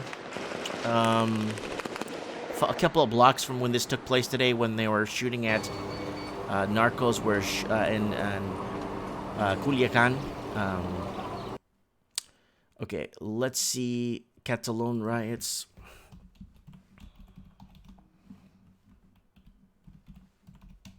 Catalonia.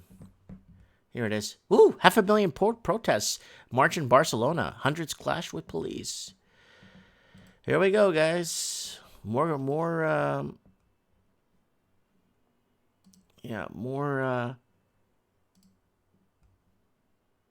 yeah, this is, every time I play Rupley, I always get my channel flagged down. I guess The Guardian has this too. Wow. Oh, here it is, guys. Courtesy of The Guardian. More protests in Catalonia. Because people aren't getting what they want.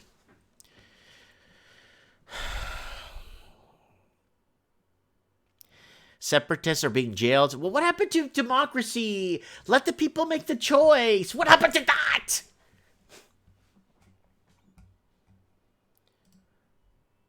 Yeah, my Skype's showing do not disturb, but it doesn't affect me from calling you, buddy. So I put it back to thing. It's not that, because I've called several people on do not disturb.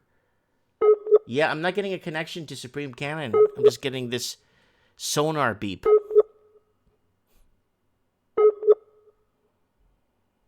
Wow. Catalonia protests.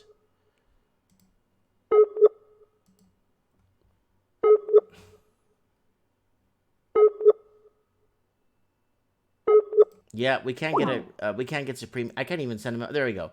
Give me a call. Like, Supreme, give me a call, buddy, if you can. Catalan president calls for talks with Spain's government after unrest. Oh, they're not going to stop this until they're free. They ain't going to stop this until they're free, guys. People want to be free. If that's what they want, why isn't democracy stepping in and saying, well, let the people vote? If they want to separate, then why don't they let them...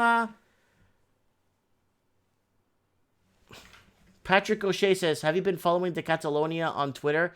The police are brutal.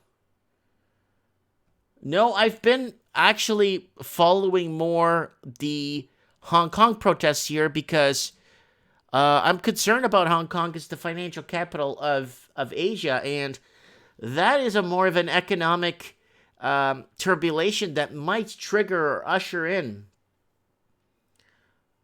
events that might actually start hot war, right? And then I'm very surprised that this democracy, why can't democracy, like, what happened to democracy, man? You know? And then you got Obama going, I remember when Obama was president, oh, Catalonia should stay with Spain. Of course it should stay with Spain, according to him. Why? Because it's easier to control one country than two.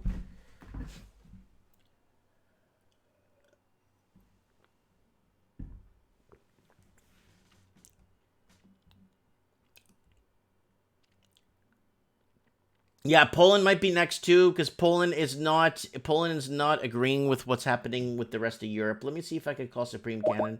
I can't get a hold of him. There it goes. There we go. Supreme, are you there? Supreme? Supreme, are you there? You there? There's no connection. Hong Kong becomes a battleground as China celebrates 70. Look at this, man. Wow. All right, that's happening there. Here's Chile. This is live.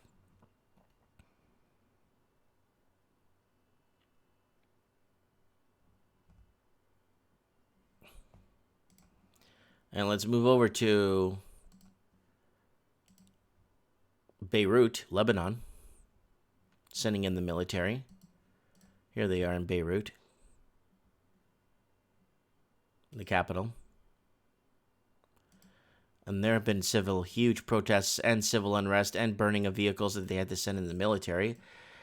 And then we got a lot of unrest in Mexico with the cartels. And that's been huge, lots of firing going on. Lots of shots fired today. They destroyed vehicles today. It was horrendous. And we got the Catalonian movement here. Just, wow, look how many people are on the street. Imagine trying to take an ambulance down here for emergency or something. Holy smokes. Yeah. Wake up, people. Wow. All right, let me try Supreme Canon one last time here, guys.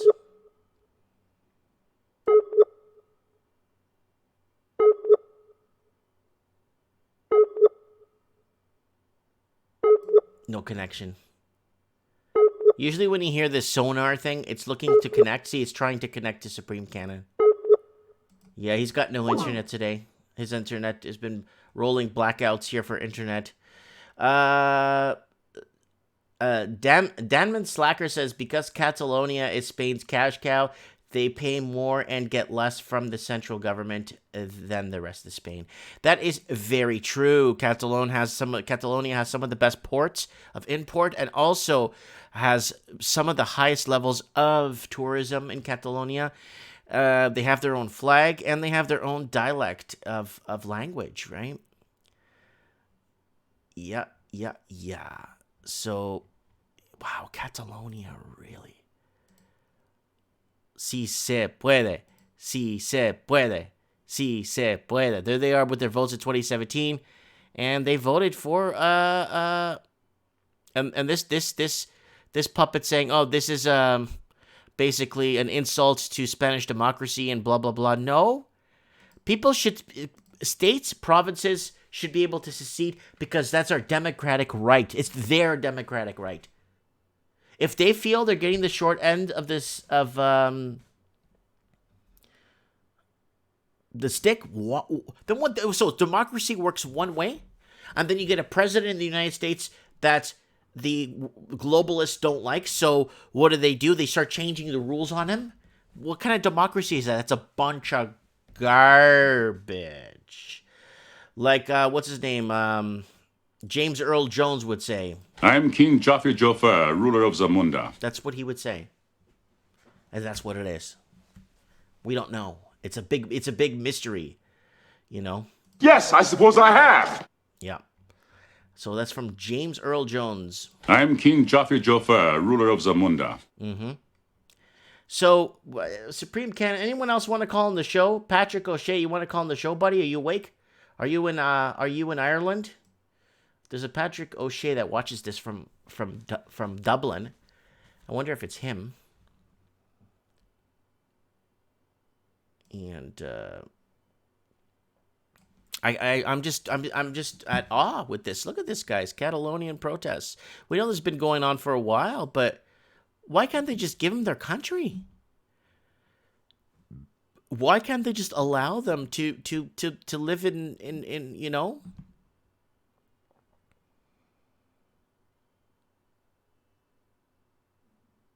Why can't they just let people be, you know?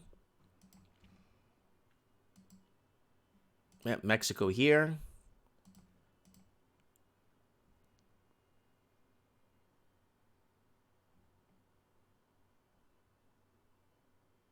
There it is there. I like how Al Jazeera is funded by, in part of the Qatari government.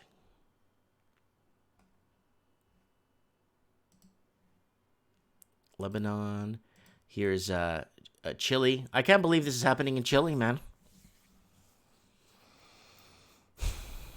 I can't believe this is happening in Chile, people. It's massive civil unrest. There's massive civil unrest in Chile. That's in Santiago, and their basically key positions of the city are pretty much shut down. People have had enough, I guess, you know.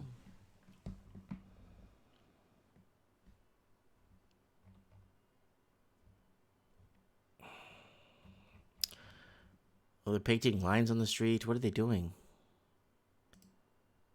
They're talking to firefighters here. Oh, the military. Let's see what military. Let's see what intelligence this guy has here. What has he got here to say? Let me crank it up here in a second. Oh, there's the military rolling in here, guys. See if I could find the. I don't know why my taskbar isn't hiding itself.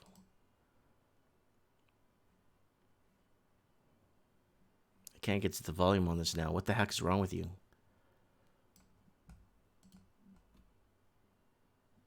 Let me see. I can't even minimize this anymore.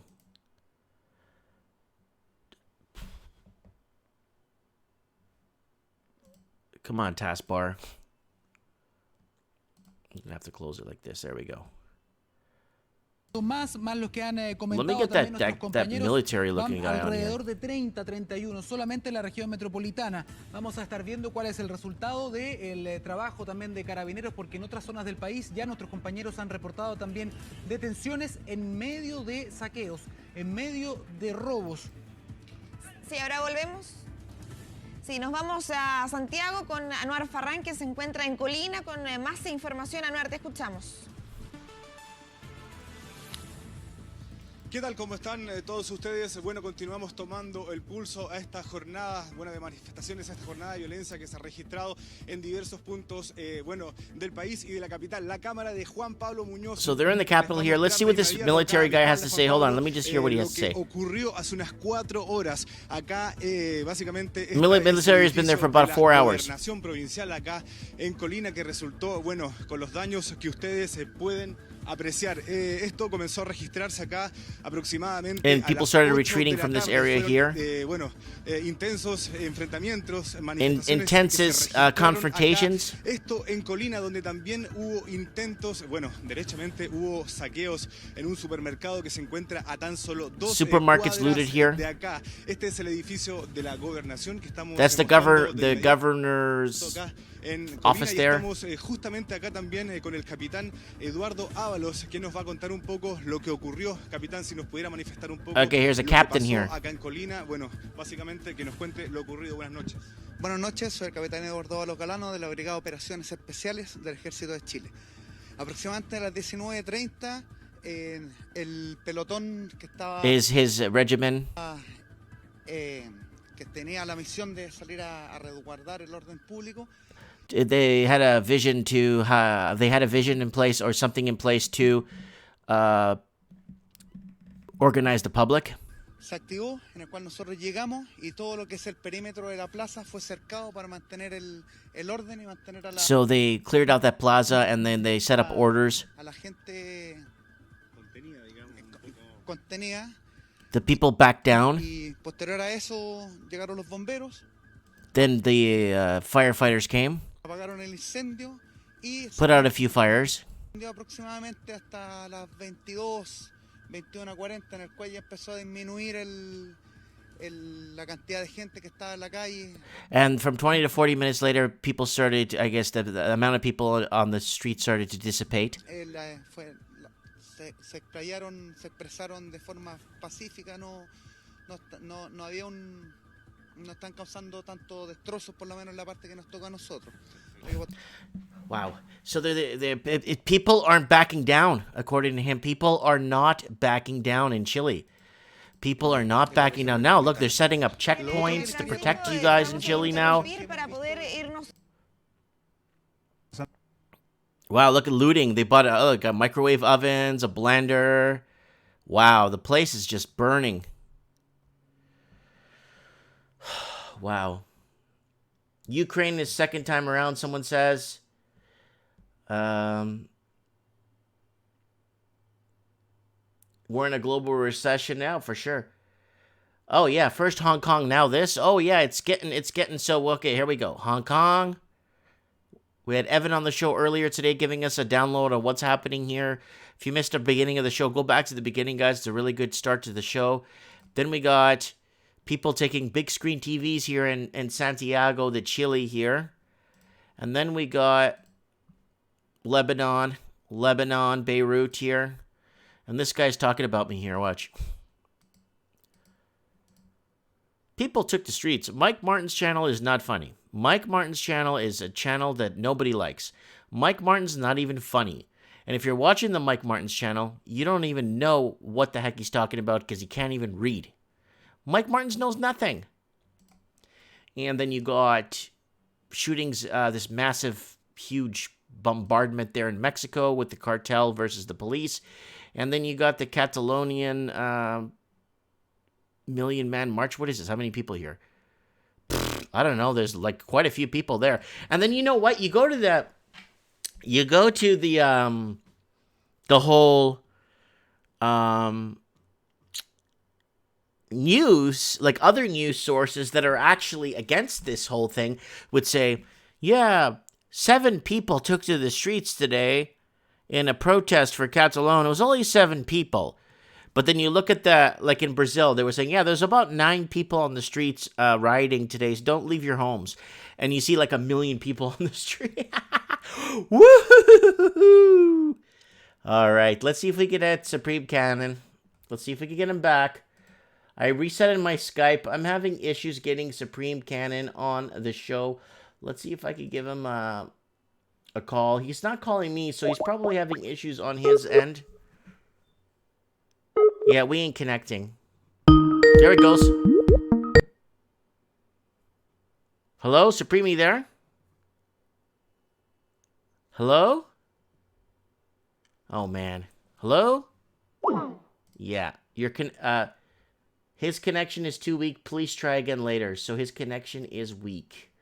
Oh, that's too bad. I wanted to get Supreme on the show to give us a little insight on this. It's getting late, so guys, it's almost 2 hours now. Okay, let's see if we can get Supreme on. No, it says call dropped. Supreme Cannon. All right, let's try this again. Supreme, you there? Hola, Miguel. All right, did you go upstairs Hello? or something? No, I've been trying to call you. I've heard you loud and clear. For some reason, I did a test call, and for some reason, nothing would pick up. So looks like it's working. Good. Okay, let's talk. So let's start off with Hong Kong. We had Evan on the show at the beginning giving us a download on what is happening on the streets in Hong Kong.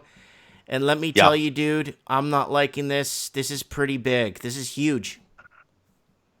Yeah, it's ugly. It's ugly. Probably we'll take whatever mercies we can get, but the Chinese, I think, do not want to roll tanks into this town. They're going to send their agents in. They're going to beat people. They're going to try arrests and stuff like that. But they're gonna get themselves in serious trouble if they try to do a Tiananmen Square. So I think they're probably just hoping they'll harass the demonstrators and wait them out, kind of like they've been doing in France. Mm-hmm. Yeah, they're going to play that wait-out game, right? Yeah, and see if they can figure out who the ringleaders are, and just go get them, just pluck them out quietly. But these people are pretty smart. In this demonstration, I think, in my opinion, everyone's a ringleader. Oh, in this one, yeah. I mean, Hong Kong, they're pretty high IQ there. They're pretty smart. They've figured out how to disable tear gas canisters, how to defeat the cameras. Mm-hmm. They got of course, all kinds of funky electronic devices get made there. So you don't play with the Hong Kongers. Hong Kongers are true to the bone democracy and just the scary part of this is Hong Kong is the financial capital of Asia. Now, of course, China wants to sink its teeth into it, and you understand why they want to. But my concern with this is this could be the domino or the main event horizon, I think, that actually triggers a complete chaos in every country. We could have a major financial meltdown. I have a feeling if this protest continues, it might anyway. It's also an opportunity for it might be a good thing, but it's an opportunity for the United States to apply pressure to China, which they've been doing anyway, because China, of course, has major problems of its own. Yeah, these people are. I mean, there's 8 million people in the city, and there's close to a quarter of them that are on the streets doing this protesting. And short of opening fire with automatic weapons, they can't get these people off the street because the other 3/4 are still going to work, and these people are still buying food and doing whatever. I mean, they're probably doing it in shifts. We had Evan on the show earlier. It took him 3 hours to walk home because the transit was down, and he had to walk 3 hours to avoid walking 6 hours from home. He was on a mission on the Chinese-Hong Kong border. He went on a mission to get some intel, and it's been a nightmare for him. Yeah, it'd be hard to get around. without transit. I mean, the transit in China, well, over the line in Shenzhen, I mean, there was a taxi or a bus going by every couple of minutes, you know, and it was cheap. So people have really been relying on that transit system. And when it's down, well, the city's down. You know, you've still got cars there, but you won't have that many in a place like that where there's not much space and fuel is very expensive. And of course, with demonstrators on the streets, I think the people that have cars will just stay home, you know, take the bus or call in sick to work or make other arrangements because, yeah, it'd be gridlock. It's nasty. We'll see how long it lasts. You know, the Chinese kind of jumped the gun trying to take the place over anyway. It's not time for them I'm to so do against this. communism. Some people are like, Mike, you against the Chinese? No, I'm against the communist fascism garbage. Yeah. Remember back Absolutely. in the 30s and 40s, if they 30s, 40s, and 50s, even up into the late 60s, if they found you out to be a communist back in the day? Oh, yeah. Yeah, they'd blacklist you. They'd probably beat you on the street. Yeah, nobody wanted that. Yeah. In Europe, I mean, especially after World War I mean, when Bolshevism started to look like it was going to erupt everywhere, I mean, that's part of the reason that Europe got so militant, and eventually that's part of the reason that the National Socialists managed to get to power in Germany. Right. Because they were going to defeat that. I mean, they talk about all this book burning and stuff they were doing, but you got to understand, after Weimar, there was a lot of smut. There was a lot of revolutionary pamphlets, and there was a lot of stuff that a lot of people would have been really happy to see burned. So it didn't really hurt their popularity that much. Unfortunately, you know, it went completely off the chain after a while. But yeah, I'm really concerned. It's I'm almost as concerned about that as I am about communism itself. I definitely don't want that taking hold. I don't want communism. I like the way things are going. We're going. You see, Supreme, people don't understand. I'm a Gen Xer like you. We've been on both sides of the fence. We know what it's like in the 70s and 80s and maybe into the early 90s. How good Canada, you know, how good these countries were back in the day. Now, we're seeing this. It's like almost like, what was the point, you know? Yeah, well, the struggle is eternal, my friend. It always is. You know, there's just always going to be people that think, well, this is the way. It just wasn't done right last time. You could say the same thing about capitalism. You know, you could say the same thing about Christianity. That's something C.S. Lewis said. You know, no one's ever actually tried it. You know, so you've always got factions of people that think, no, this way is better. We're just going to do it. Why not? Why can't it work here? And part of it is yeah, a lot of people, it's not necessarily that they don't know history. They just don't believe it. Yeah. They just think it's different now. You know, we've all got phones, man. We got these funky little devices in our pocket, and everyone's happy now, and the world's getting better. And why shouldn't we just, you know, share the wealth, dude? Spread it around. We got the Empire's Post saying, great to see all of this on Mike Martin's channel, covering much more and many more events than traditional news media. So, all right, hold your pants there, Empire's Post. Let's move on. You saw Hong Kong. Look at Santiago de Chile. Okay, Supreme Canada. We had Anthony on the show earlier with contacts in Chile, giving us an insight on what's happening in Santiago de Chile. What the heck is going on? What do you think is going on? Look at this. They're looting. They're loading up their cars with stolen goods from supermarkets. Holy crap. Yeah.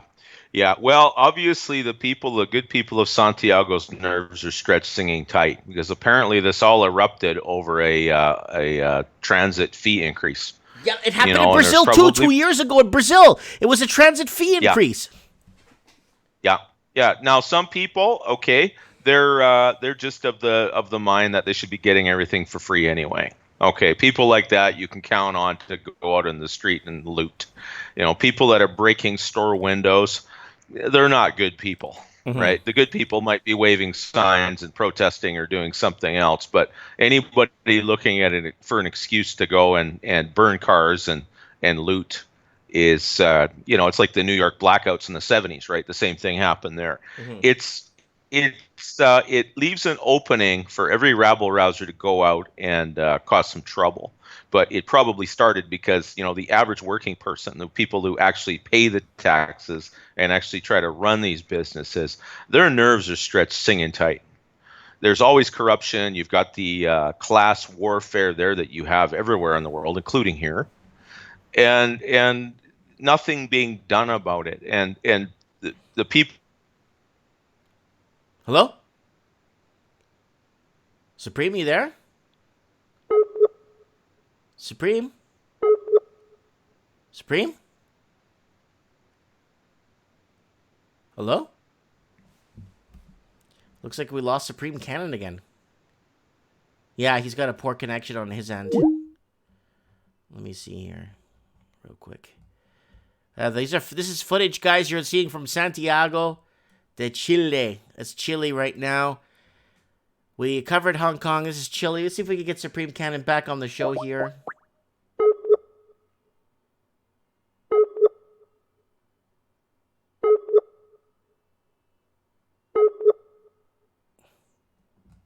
Yeah, we're not connecting to Supreme Cannon. People are just look at this, man.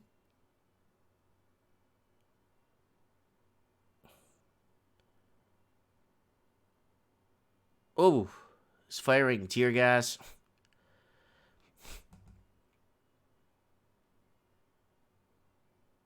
Yeah, Chile's out of control, man. Chile's burning, guys. Santiago. What happened to the motor in that car? It's gone. There's no motor in it. It's just the chassis. Oh, there it is. It's melted. Oh, okay. Couldn't see it there. There you go. That's Santiago. Let's see. Come on, Supreme. Pick up this connection here, man.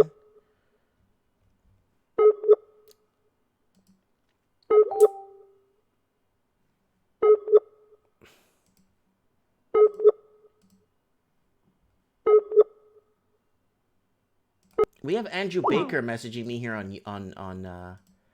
let me see if I can get him on. He tell us what's happening. What the heck is going on in his neck of the woods here? Let me see if I can find him. See if good old Baker could come on the show. Looks like everyone's just, people turn in early, go to sleep. Mike of the night, guys. Mike of the night. Don't forget to share this transmission with somebody, a friend, a family member. Get this out there, guys. Let's see if we get Andrew Baker on the show. If he could pick up the phone.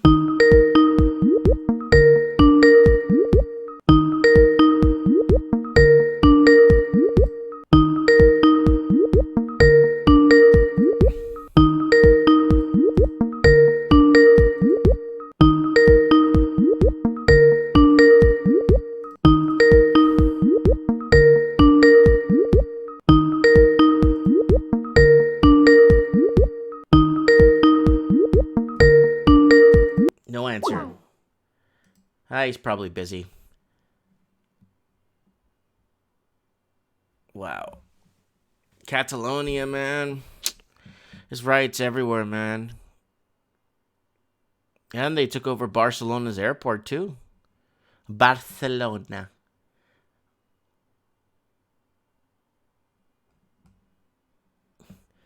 Supreme saying, I'm trying to call in. This thing is on some really good JP Morgan right now.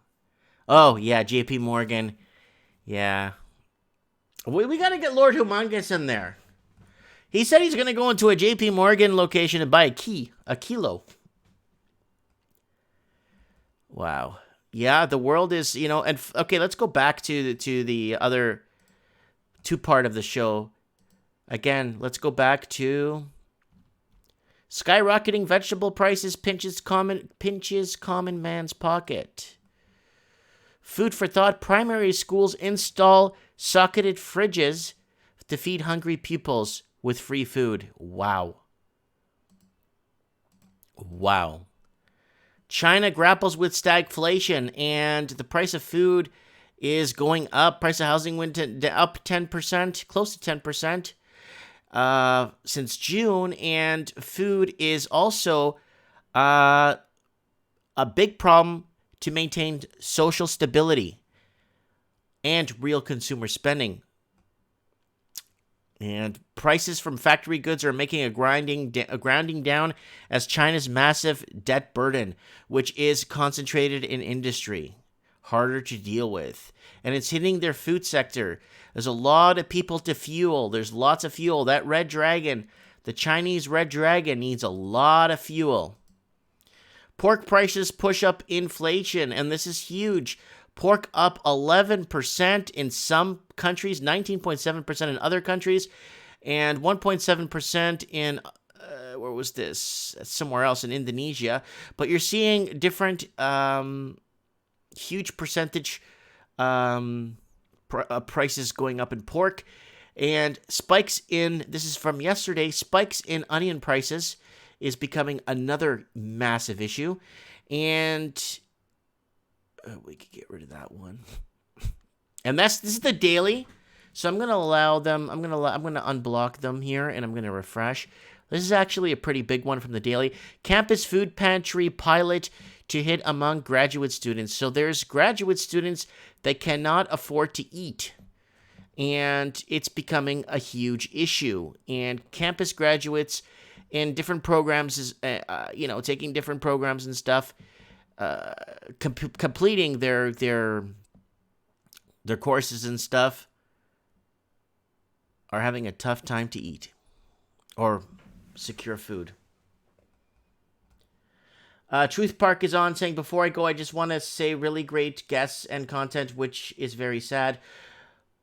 Will support you when I can. I am disabled, so I will send when I can. Oh, don't worry, Truth Park. Buddy, you know what, Truth Park? If you want to support this transmission, you're going to come on the show. Add me on Skype, Mike Martins 1980. Come on our show and tell us what's going on, please. Please. There's several ways to support this transmission. 1, share a video. 2, donate through PayPal or whatever, Patreon. 3, share a video. 4, share a video. 5, come on the show. And 6, comment in the comment section. That's what we need, guys. That's how you support this channel. CR1545 saying, wild boars in Texas, all you could eat. Come down and get your pork. Oh, yeah, for sure. Adrian, hello, Mike and friends. Has the Raven called in this evening? No, I can't get a hold of him. I'm having a tough time getting a hold of even Supreme Cannon, who's trying to get on the show. Having a really tough time getting anyone on the show tonight. We did have Evan on the show earlier discussing this in Hong Kong. And this has been, we know this is happening. But man, Anthony sent me a link that just blew me away. Santiago de Chile is burning, civil unrest. Burn, baby, burn. Disco Inferno, burn, baby, burn. I'm not trying to mock it. I'm just like, whoa, it's hitting the fan, guys. It's getting pretty bad here on Mike in the Night. Chile is burning, and I'm concerned. Look at the nightclubs, man, burning. Smashed windows everywhere. People hiding out for security reasons. People trying to, get their lives in order here. This is pretty bad. Is that a muffler? Tailpipe or something? Yeah, it's just vehicles burning. You could smell the smoke in the air. I'm trying to get somebody on the show that's in Chile right now. I see him here, but he's not. Let me see if I could get him. I'm gonna, you know what? I'm gonna get him on the show if I can. I'm gonna get him on the show if I can. I'm gonna have a talk with him. And I'm gonna message him privately on Facebook. He's a good friend of mine, and I'm gonna ask him.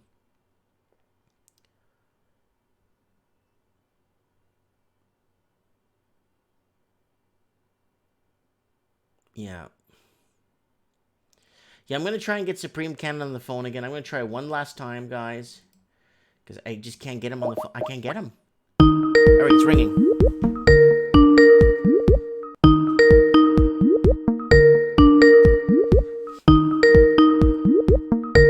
I am King Joffrey Joffer, ruler of Zamunda.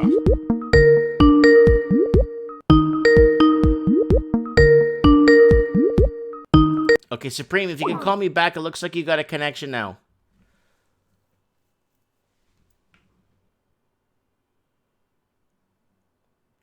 Oh, just put a link in the go ahead and put a link in the comments there, Truth Park. Billy T says, Mike, I love the channel. Yeah, man. Thanks, BT, for being here, man. Stephanie, sadly, mankind needs to wake up and stop staying slaves with its oligarchy. We're all serfs, guys, as James Earl Jones would say. I'm King Jaffe Joffer, ruler of Zamunda. Yeah, it's exactly what James Earl Jones would say. But yeah, we've been on the losing end of the stick.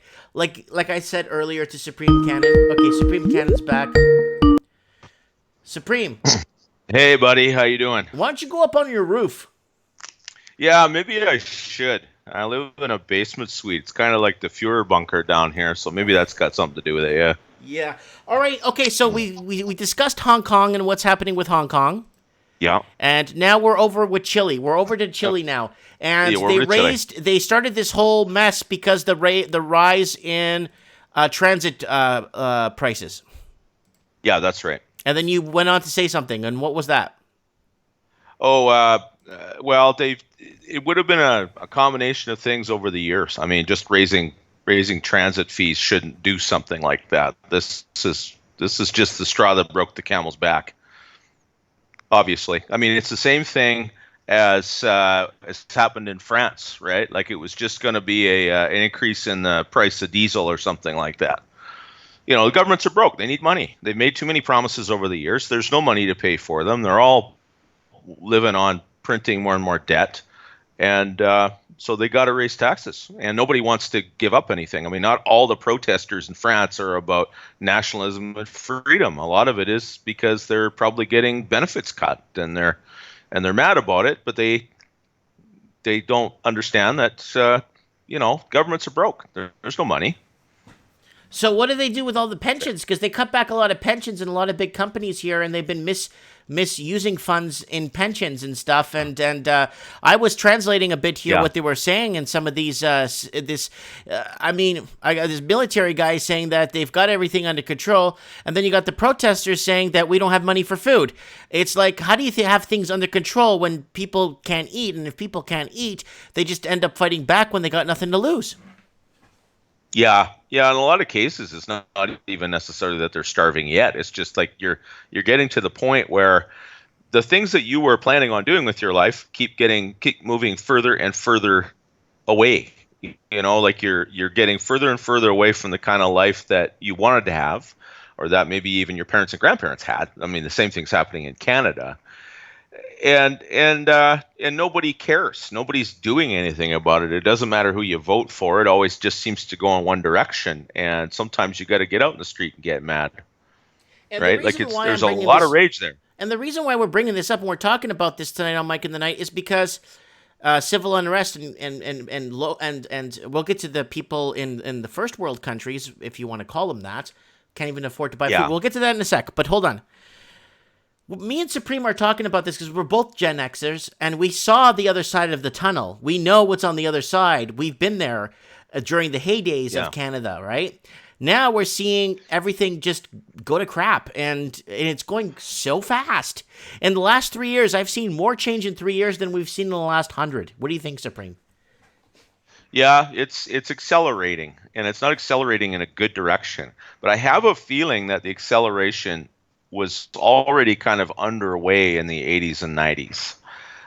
It's not even just the economic problems. It's the economic problems plus all of the social engineering, the political correctness and the attempting to restrict people and telling us that the solution to our problems is we're going to, live. I've been laughing about it a little bit, but we're going to live in pods and we're going to learn to eat bugs, right? Mm-hmm. And the answer to all that is no, we're not doing any of that. It's not happening. Well, it's going to happen anyway, and you have to accept it. That's their attitude. Their attitude is, well, the people are just going to have to do whatever they have to do because we need to save the planet or we need to save the Social Security or whatever it is. And CR 1545, so much mismanagement of people's money, it's their future. What psychopaths are running the show anyway? There has to be a better way. I know what's happened in the States is a lot of people's pension funds in these large corporations was invested in repurchasing of those companies' stocks. Yeah, that turns companies into empty shells is basically what it does. Basically, yeah, they're more about financial engineering than they are actually about producing the products that made them so big in the first place. Look what happened to Boeing. Boeing used to be run by engineers and machinists. I mean, they had 10,000 engineers and machinists, and they could pretty much make anything that you wanted them to make. But then the financial engineers took over after they bought out McDonnell Douglas, and they basically hollowed it out. And it's just a disorganized gong show now. Exactly.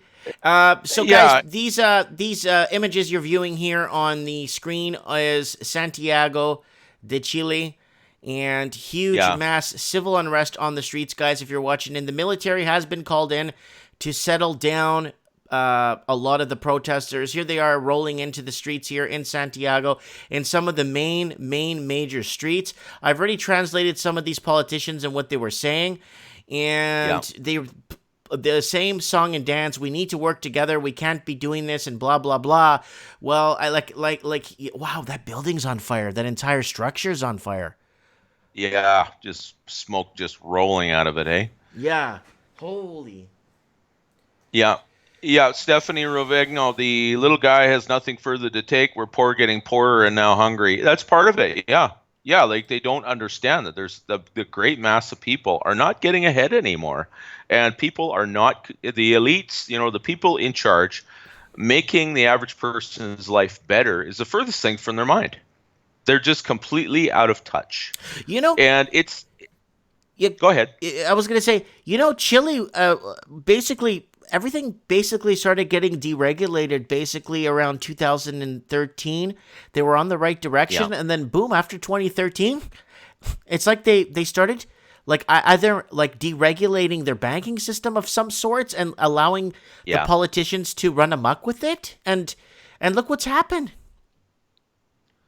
Yeah, deregulating the financial industry in any country is inviting disaster, because you've just got all these people that have these 100 different ways to make money just from shuffling paper around and creating these garbage, quote unquote investments that they can then sell with a AAA rating to all these pension funds, which just makes the money go up in smoke. Or it gets tied up in assets that aren't liquid. They're not on any kind of regulated exchange. You know what I mean? And then if you get a recession, then even things like housing get added to that mix. I mean, housing is supposed to be an asset, but it's not very liquid. It takes a while to sell a house. You have stories of people who sold their house in 72 hours, and you had 8 people and they sold it for more than that we're asking. But that's just at the top of a mania. That doesn't happen all the time. Usually it takes time to sell a house or a business or something like that. No. But what happens is when you bring in foreign investing and to launder $200 billion, you could sell anything in under 24 hours, right? Yeah, as long as that funny money is coming in the door, you can probably flog. But our government supported that. They basically know it's happening for many years. They looked the other way while it was happening. It was the same as the financial mess in the United States. Part of it was people in Washington looking the other way at what Wall Street was doing, and part of it was people were getting paid off to look the other way or to support more of it. Because people that are making money, they're not going home to the suburbs. They're going to gated communities there, or they live in the city, and it just doesn't really affect them that much.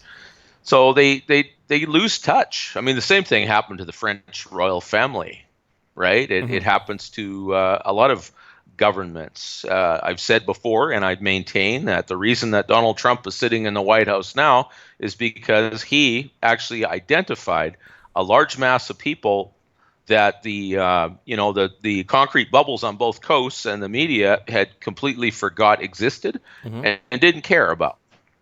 And actually, also you had Hillary Clinton there calling a bunch of Americans deplorables too.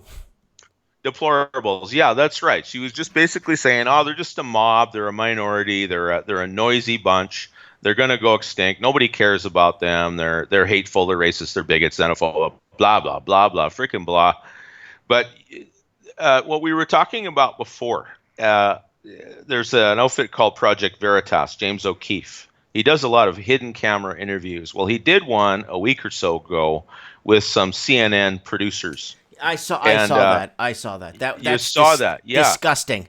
It's disgusting. And yeah, you know what it is? And you know what it is? It's basically the damn media is supposed to be our watchdogs. They're supposed to be our eyes and ears for the average person, day-to-day average Joe Donuts that wants to know what's going on without having to go find this information for himself. And they go and run amok with people's lives like this. And they've been representing everything on this planet. Everything on this planet is misrepresented. It's either green screened or it's footage from 2 years ago. Oh yeah, absolutely. It's just garbage. It's 100% fake news.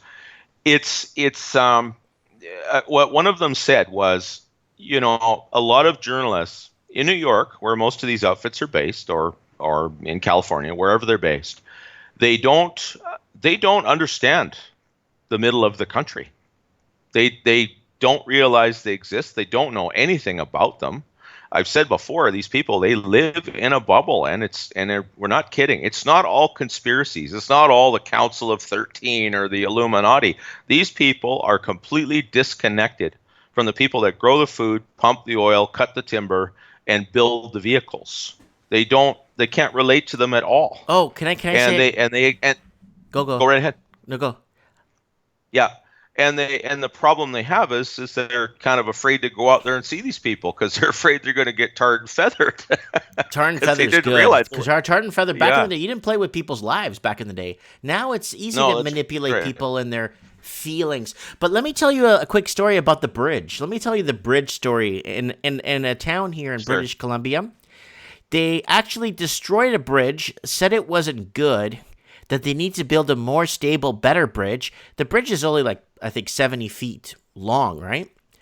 There was nothing wrong with the bridge, but the city council sat down and started pocketing money from the taxpayers to build a new bridge, which they didn't need. And the bridge was supposed to cost $800,000. It ended up costing them $7 million. Yeah. And you know why it cost $7 million? Because all the bureaucracy and red tape and a lot of pockets being lined for those jobs and a lot of contracts being lined. That's how they're misusing our money. Yeah, they don't care if anybody needs the bridge as long as everybody gets paid. They don't care. It's just everyone is looking out for themselves. And up to a point, you can see that. We all, in the end, we have our own families, we have our own lives and priorities. But they're just disconnected from the fact that this is actually costing other people money that they should not have to pay. Okay. And it's not like anybody has too much to go around now. So we got major civil unrest in Chile. Now let's move on to our next place here. So we got Hong Kong taken care of, Chile taken care of, Lebanon. Yeah. Okay, well, there's been unrest there in the Middle East for many years already, but Lebanese are now protesting in Beirut here, and it's gaining momentum, and it's on its third day, going on to its fourth day, and they've already sent out military dispatch to kind of start to keep it in line here. So, Lebanon, what do you know? Yeah. What do you think is going on there now? I mean, there's always something there now. Well, I think where Lebanon is concerned, of course, they had a civil war there that lasted for a very long time. The country was split up between basically Israel and Hezbollah, and there's other groups that are still operating in southern Lebanon, I'm sure. They haven't gone anywhere, but I imagine it's the same thing. It's a feeling of a lack of security. You've got refugees coming from all over the Middle East ending up in there that they got to tolerate. Fees going up, the price of living going up, profits and wages staying flat or going down. And they probably tried to raise the price on something, and the people revolted. That seems to be what's triggering these right now. In the case of Lebanon, what triggered this protest, I don't know exactly, but there's been 100. I could think of 100 things that they'd be angry about. Well, I know one thing. One thing was I think it was the price of the bread that they use there. Oh, okay. Yeah. The price of one of the ingredients to make it just skyrocketed. Yeah, well, that would do it. Food security has got to be a priority for every country. So we got Night God. We got Night God here asking what's going on. I just joined. Well, we're just covering civil unrest here in Hong Kong. If you're just joining the channel, guys, we got massive civil unrest in Hong Kong here, and we know why China wants that financial district. And there's civil unrest in Santiago de Chile. If you're watching this, guys, I translated most of this earlier for you guys, going over some of what they're talking about here and the president's discussion. There's massive civil unrest in Chile. It's phenomenal. I just couldn't believe how the protests broken down, and actually how it was broken down and slightly organized to take over the major points of Santiago. And, I mean, the protesters smashed government buildings, smashed police stations, looted and robbed stores. And then now we're moving on to, with Supreme Cannon and Lebanon, we're just trying to decipher what's going on, but there's something every week there. And then now we got a bunch of shootings going on in Mexico. So what's your take on Mexico? Yeah. And cartels shooting at police today. Well, Culiacan, from what I understand, El Capo's son or son-in-law had been arrested by the police. There was a group of gunmen with some really high power, like really military grade stuff, rocket launchers and heavy machine guns that went to bust him out. There was a fight with the police. Now, from what I hear, and again, I get it from Twitter and all over, so how much of it is true, I don't know. But apparently between 8 and 12 of these gunmen were actually killed by the army. Yep. But then the authorities decided that they were going to release this guy so that the shooting would stop. Wow, I can't believe that the Mexican government is giving in to narcotraficantes. Yeah, no, it's terrible. It's a terrible situation. They can't be doing that. But the problem is that these people have no chill, man. Like, they will just take innocent people off the street and find them cut up in a plastic barrel a couple of days later. Kidnappings and mass murders and putting people's heads on pikes. I've seen in Acapulco. Yeah, they do. They just take random people, innocent people. People have nothing to do with this garbage, and they just massacre them. Apparently, there was.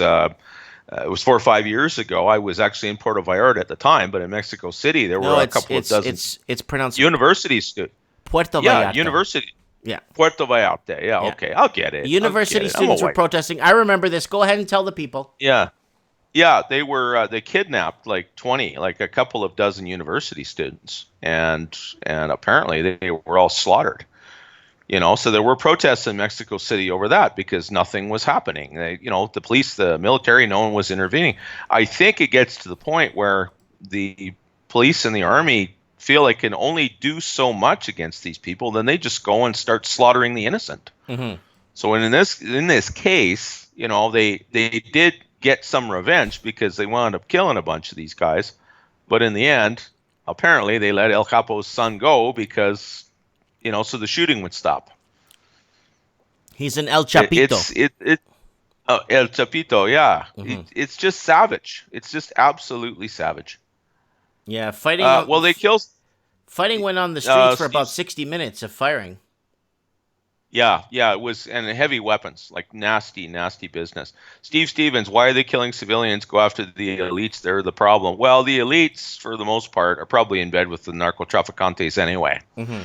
So they're fine. They live behind high walls. They don't have to deal with this. I mean, look at San Francisco, look at Chicago and Detroit. Look at these cities where these distant politicians make decisions and set these policies, and the innocent are always caught in the crossfire. Mm-hmm. And the wicked just go around, do whatever they want, and the people aren't even allowed to defend themselves. And in Mexico, they have heavy gun control. The average person can't own. They got cop killer guns. They have special guns. These very high grade guns. There, I was watching the Mexico City news earlier today from Univision, and they were talking about these high grade military weapons, very high grade. That they call them cop killers. Yeah, well, they have 50 caliber Barrett, rifles. Yeah, right. Like they'll punch through an engine block. Yeah. There's no personal armor that's going to stop things like that. No. And they don't care. They'll just pull the trigger. I mean, I've seen video of the aftermath of shootouts between rival gangs where, you know, there were so many bullets in the air that everyone on both sides was killed. Mm-hmm. And then the cops drive up and there's these smoking vehicles with bodies everywhere. Like they literally emptied their weapons so fast that they were all killed. Like they don't care. They're just savages.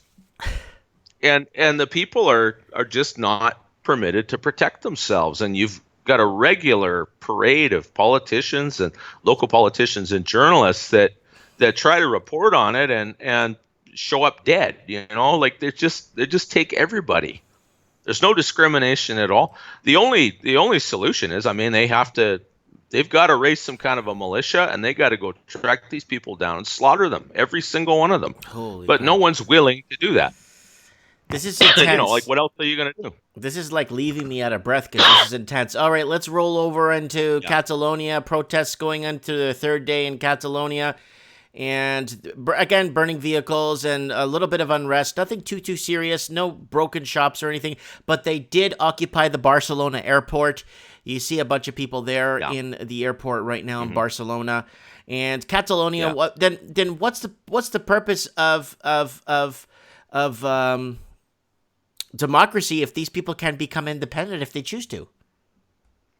Well, if you permit a province that's been part of the Spanish Empire as long as Catalonia has, if you let them have independence, then who else is going to separate? I mean, you're going to lose political power, you're going to lose economic power. Was mentioned in the comments here. Catalonia is something like 20% of the Spanish economy. It's actually higher. It's about 35%. You know why? Because they're ports. Right. Yeah. Yeah. That's right. Yeah. They're more socialist than the rest of Spain. Like a lot of Spain is still very traditional and Catholic, and they had no problem with a guy like Francisco Franco running the place for 40 years. Catalonia is a little bit different. It's kind of like the Kurds, you know, between Turkey and Syria, or in a less extreme variety. It's like Quebec in Canada. They're a distinct group with a different language. Their priorities are not the same as the great mass of the Spanish people. They really don't want to be part of the Kingdom of Spain anymore. So they don't cooperate. I mean, and they had a pro-independence referendum and a government that tried to make some unilateral moves, and the Spanish police just came in and roughed up demonstrators and arrested the leaders and threw them in prison. You know, so they just there's no rules there. The government Madrid just goes in and takes who they want, and that doesn't fly. That doesn't last for long. But it buys the party currently in power, it buys them time. Okay. And that's all. It's kicking the can down the road. Okay. So there's our Jeopardy buzzer there. We're going to move on to now the secondary topic of the show tonight. Food affordability. So skyrocketing vegetable prices pinches common man's pocket in India. Food for thought. Primary schools install socketed fridges to feed hungry pupils with free food. People going to school across the United States. Some children can't afford to eat, or families can't afford to eat. China is grappled with stagnation, where it is hitting the food and the belly. And then we move over to pork prices are pushing up inflation. Pork in some countries up, 69.3% in some places, eh? And, brutal. Yeah, and frequent spikes in onion prices. It's not supply constraints, but hoarding of the middleman that is to blame. So, and then we move over to the Stanford Daily here. Campus food pantry pilot a hit among graduate students. So graduate students are having a tough time feeding themselves. University of Calgary Food Bank in dire need of donations due to dramatic rise in demand. That's in the university there. Enough is enough. Record numbers turn out to food banks to feed their children. That's out of Canada. And then the cynical politics of denying food bank figures. So this is coming from the United States, where they're denying food bank figures. And now, of course, don't forget, food costs are rising as effects of climate change take hold. Of course, and then coming out here, everybody eats, making a case for food affordability as an election issue, which they're really not. And elections, now I want you to weigh in on this real quick before we go into the food crisis.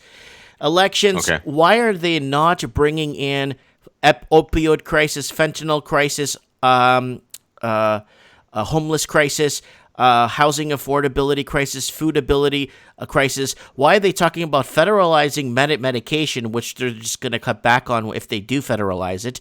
And why are they talking about global warming, climate change, and then pipeline, climate change, global warming? Why are they doing this? Why aren't they tackling anything in these debates that mean anything for the typical Canadian day-to-dayer? Well, they need a global emergency in order to increase their power over the economy. So they're always going to blame everything on climate change.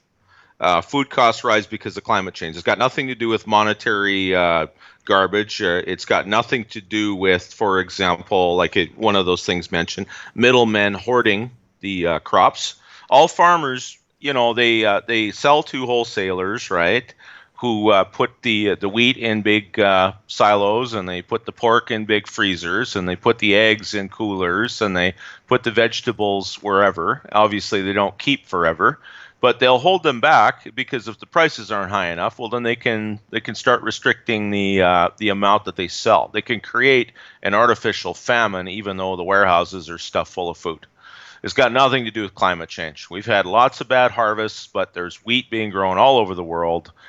We can buy it from anywhere in the world. That's not an issue at all. It's just these people are trying to use everyday problems and blaming it on the end of the world so that they can have higher taxes and restrict you more. Have more control over your life. Hold on, I just want to put a little sound clip in here. You're a loser. Loser. You suck! And that's to the politicians up there representing Canada who are not bringing... The only guy that brought in any discussion that made any sense was that guy for the PPC that wants to get the books back on track, because if they get their financials back on track and stop sending foreign aid and blah, blah, blah, and controlling immigration into Canada, they could get it back on track in 2 years. That seems pretty short, but if they really tighten their belt and really start... dotting their I's and crossing their T's, they could be on the right path to correction. Oh, I think if you had someone that could just get the control to get in, do an audit on all of the entitlement programs that we have, because such a small amount of the taxes we pay actually go to the end user of those things. Like, a lot of it is eaten up by administration. Well, a lot of that has to get cut, but those people are militantly unionized, so they're going to appeal to the little children. They're going to appeal to climate change. They're going to throw every chair they can in front of their pursuers to keep them from catching them, and try to get as much of a left-wing government in power to maintain their privileges and their perks, right? The problem is that the rest of us are running out of money, and eventually they will too. So the idea that they're going to improve their security by doing this is a joke. It's very short-sighted. It's where a guy like Bernier is concerned.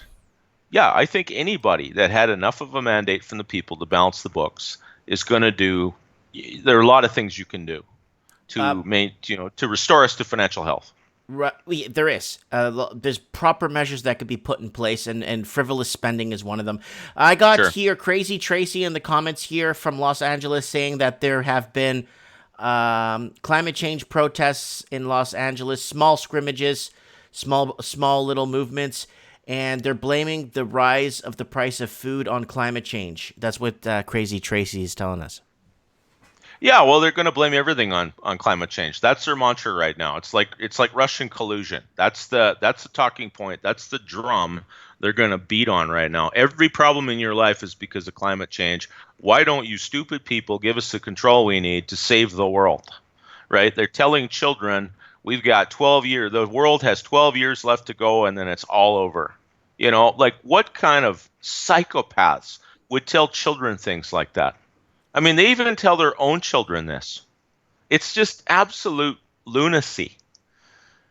And I like the fact that there's some pushing back going on. You know, that people are going, no, we're not living like this anymore. That's part of the reason why you have these riots.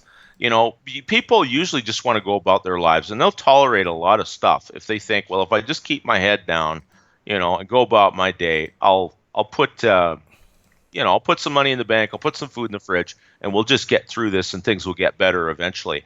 And then it becomes apparent that the problems that you have are being caused by your system of governance, your financial system. There are all kinds of things that are just increasing the pressures on your everyday life, and the people in charge are making it abundantly clear that not only do they not care, but they're not hearing you, because there isn't even any media expressing your concern. So we got Trenzalore going in the comments saying climate change means climate instability, not a linear warning. Okay, here goes. Yeah, that's right. 1890? Hold on. 1891. I think it was August and September of 1891 that they were not protesting. The government was trying to sell people on carbon tax and climate change back in 1891, and it fell apart in the winter of that year. Oh yeah, well that's the thing, and I mean we have cameras all over the world, we have media all over the world. Any change in weather is, everyone knows about it. If it's really extreme, we all know about it within a few hours. But even when it gets cold in Saskatchewan in the wintertime, you got people saying, "Oh, climate change is really taking hold here." Someone has to remind them, yeah, that's because it's something called winter.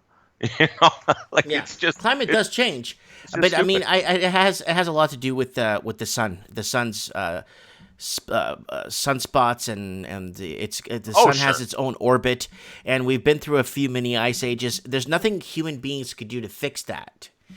No, there isn't, and we don't need to fix it. I mean, they haven't even made the case, if the Earth was getting a couple degrees warmer, that it would be a bad thing.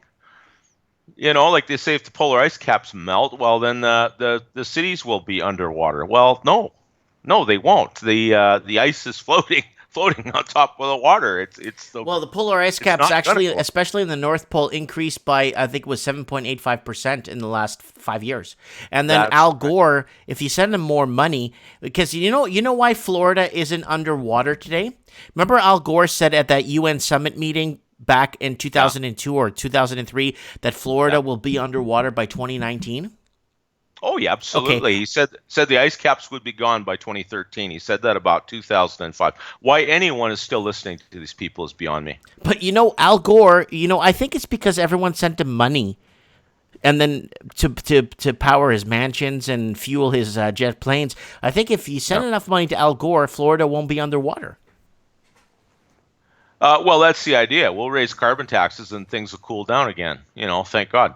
It's like I've said before, Mike. The people that live in these bubbles, okay, they can't remember what happened last week.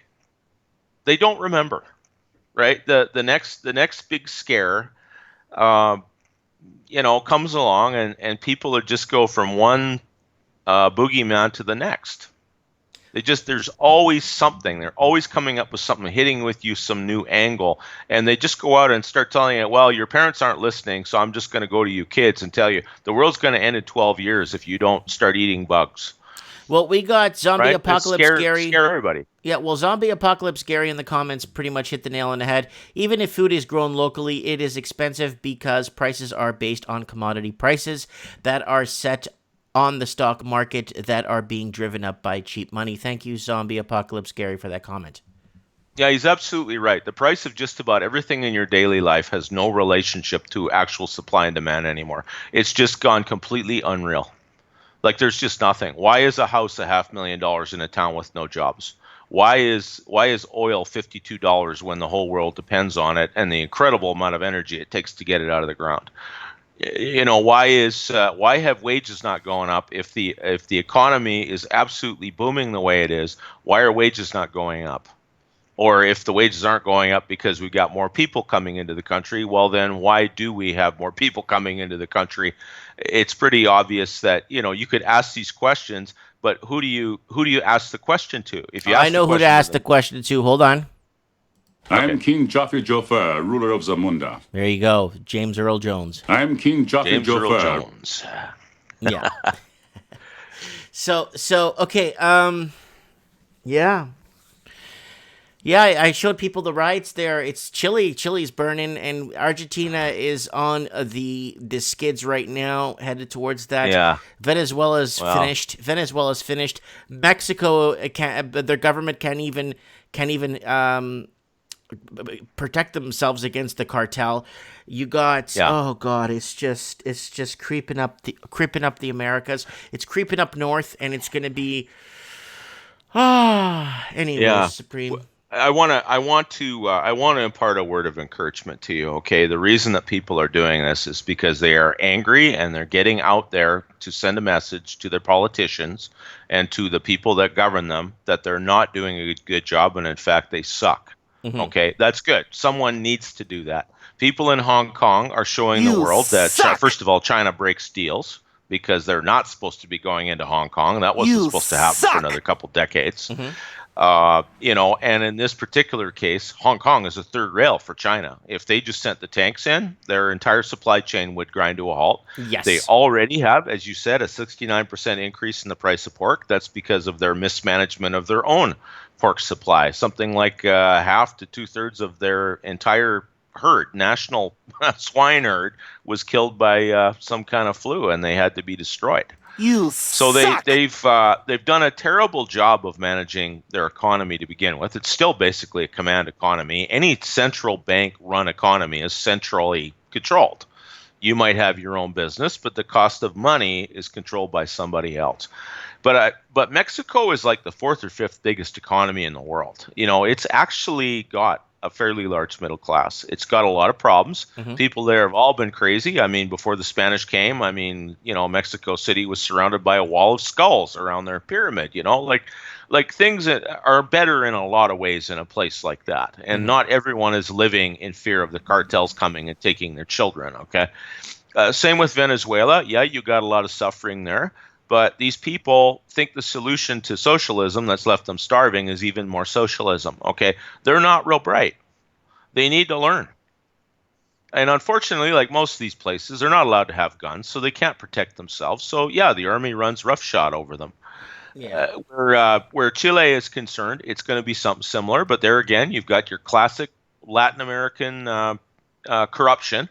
And it's finally gotten to the point where the elites have taken so much away from the have-nots that the have-nots are pissed right off and saying, no, this is our country too, and you're going to, we're going to start messing up your nice, expensive real estate if you don't start making life better for us. Your homework assignment for tonight is you all go home and you pour yourself a glass of something expensive, and you start figuring out how you're going to make our lives better. And if not, we're going to kill you. Mm-hmm. We're going to kill you. We're going to string you up from the lampposts, or we're going to force you to get on your helicopters and go fly away to asylum somewhere else, and we'll figure this out on our own. They did that in Iceland. They did that in Iceland. They threw bankers in jail, and that's exactly what everybody else should have done. Mm-hmm. I mean, you did have mobs in the street in New York. You had the Occupy Wall Street, but there was gentleman Peter Schiff. You probably know who that is. Yes, I know Peter Schiff. I listen to his show occasionally. He's a really nice guy. Yeah, he's a sharp guy. Well, he was out on the street with a camera crew saying, I'm part of the 1%, let's talk. Mm-hmm. Because at that time he was a prosperous guy. So he went out on the street and he was talking to anybody who wanted to talk. So he was out for 3-4 hours with his camera crew, interviewing people and answering questions and making suggestions. Because he didn't start out as a 1%. He worked his way up to that. And that's the whole idea of opportunity. You still got to work, right? Mm-hmm. But some of the people that he talked to, they were morons. They were just morons. And that's the trouble. And I don't mean this to be condescending. God knows I'm not one of the 1%. It's just that the people who are the 1% have got to have some compassion, and they've got to at least try to identify with people who aren't in their league. financially or intellectually or educationally, whatever that leak may be, they need to start treating them like family and think about their well-being. And they're just not doing that anymore. They've kind of taken a vacation from history for two. You know what I mean? For 2 or 3 generations. But you look at France during the time of Louis XIV, okay, when it was this powerhouse. There were a lot of wars and he spent a lot of money, but France was definitely economically and militarily, number one in Europe after Louis XIV.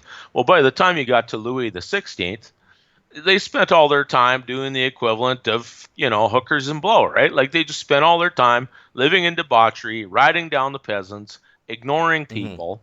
And it got to the point that they actually had something called the Third Estate, where the peasantry, the common people, actually had a say in government. But it was obviously heavily limited, but they had to actually listen to them. The problem is that the pace of reform never goes as fast as what people want, because these people don't understand that by the time the people are out riding in the streets and blowing stuff up and actually risking getting physically hurt or killed, this is, it's too late. They waited too long. They fiddle-farted around until people finally got pissed off, and they were just completely disconnected from reality, from the reality on Main Street. I'm King Joffrey Joffre, ruler I of see things Zamunda. like this. This isn't good, but if the elites, and the governance structures don't start to get a little bit panicky about fixing this, instead of just handing out more bread and circuses, it's all going to go up like a powder keg. Yeah, it is. And guys, stay positive. Eye on the prize. Be positive. Supreme, It was great to have you on. Have a good night. We'll talk, I guess, hopefully next week, next Mike in the Night. And I'll try to make it to Wednesday. Are you doing a live stream on Election Day? When is that? Thursday? No, it's Monday, I believe, 21st. Oh, that's Yeah, we should do a live stream on Election Day. Yeah, we should do that. We should do a live panel. Yeah, keep it going as long as you can. When I get home from work, I'll boot it up and see if you're on. But we're on the West Coast, so it's going to be a while for them to count for all the ballots to be in by the end of our time zone. So. Oh, sure, yeah, there'll be a lot of speculation, and we won't get the final results probably till midnight, and I'm sure we'll all be in bed by then. But if you run a live stream for a few hours, I should be around. Okay, brother. I'm glad I finally got through to you anyway. So, buenas noches, carnal. And, hasta mañana, carnal. Hasta mañana, carnal. Yeah. And God bless everyone. God bless we'll you. talk again soon. All right. Okay, buddy. Okay. Bye for now. That is Supreme Cannon. And man, does he have a lot to say? And a lot of it makes a lot of sense. Anyways, guys, it's going into third hour. I'm falling asleep. I worked all day. I'm always working to get videos out for you guys. So if you guys want to support the transmission, you could either comment on the video. Please share a video, please. Go in, look at all these great videos on my channel. This is my channel here, Mike Martin's channel. Up here, you could tip me in the tip jar if you want to send a tip. Patreon support, $1 a month. And follow me on Instagram. So here it is, Patreon, guys. I have 18 Patreon supporters. I'm so happy. I'm hoping to get 20 supporters by Christmas time. Lots of good stuff here. You could be you could be a soldier, a captain. Basically, buy coffee for $1 a month, $5 for captains. If you want to be a consigliere, it's $10 a month, and an underboss is $25 a month. Don't forget to follow me on Instagram, guys, and tip me on PayPal, guys. I'm freaking tired. This is the real deal here, guys. This is unscripted. I'm not Mickey Mousing anything.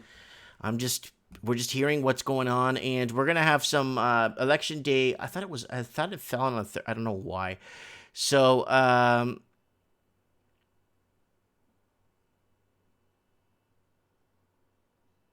yeah. But anyways, guys, I'm gonna hit the sack. Oh, working on it. It's on. Maybe we'll get her on the panel on maybe Monday, while they're tallying up the votes. Tallying up the votes for the election day. So, anyways, guys, working on it. Saying she wants out of Edmonton. Deadmonton. Yeah, we've been covering Edmonton a lot on Alberta on this show a lot because it's out of control. Yeah. Anyways, guys, have a good night. God bless, and thank everybody so much for the support.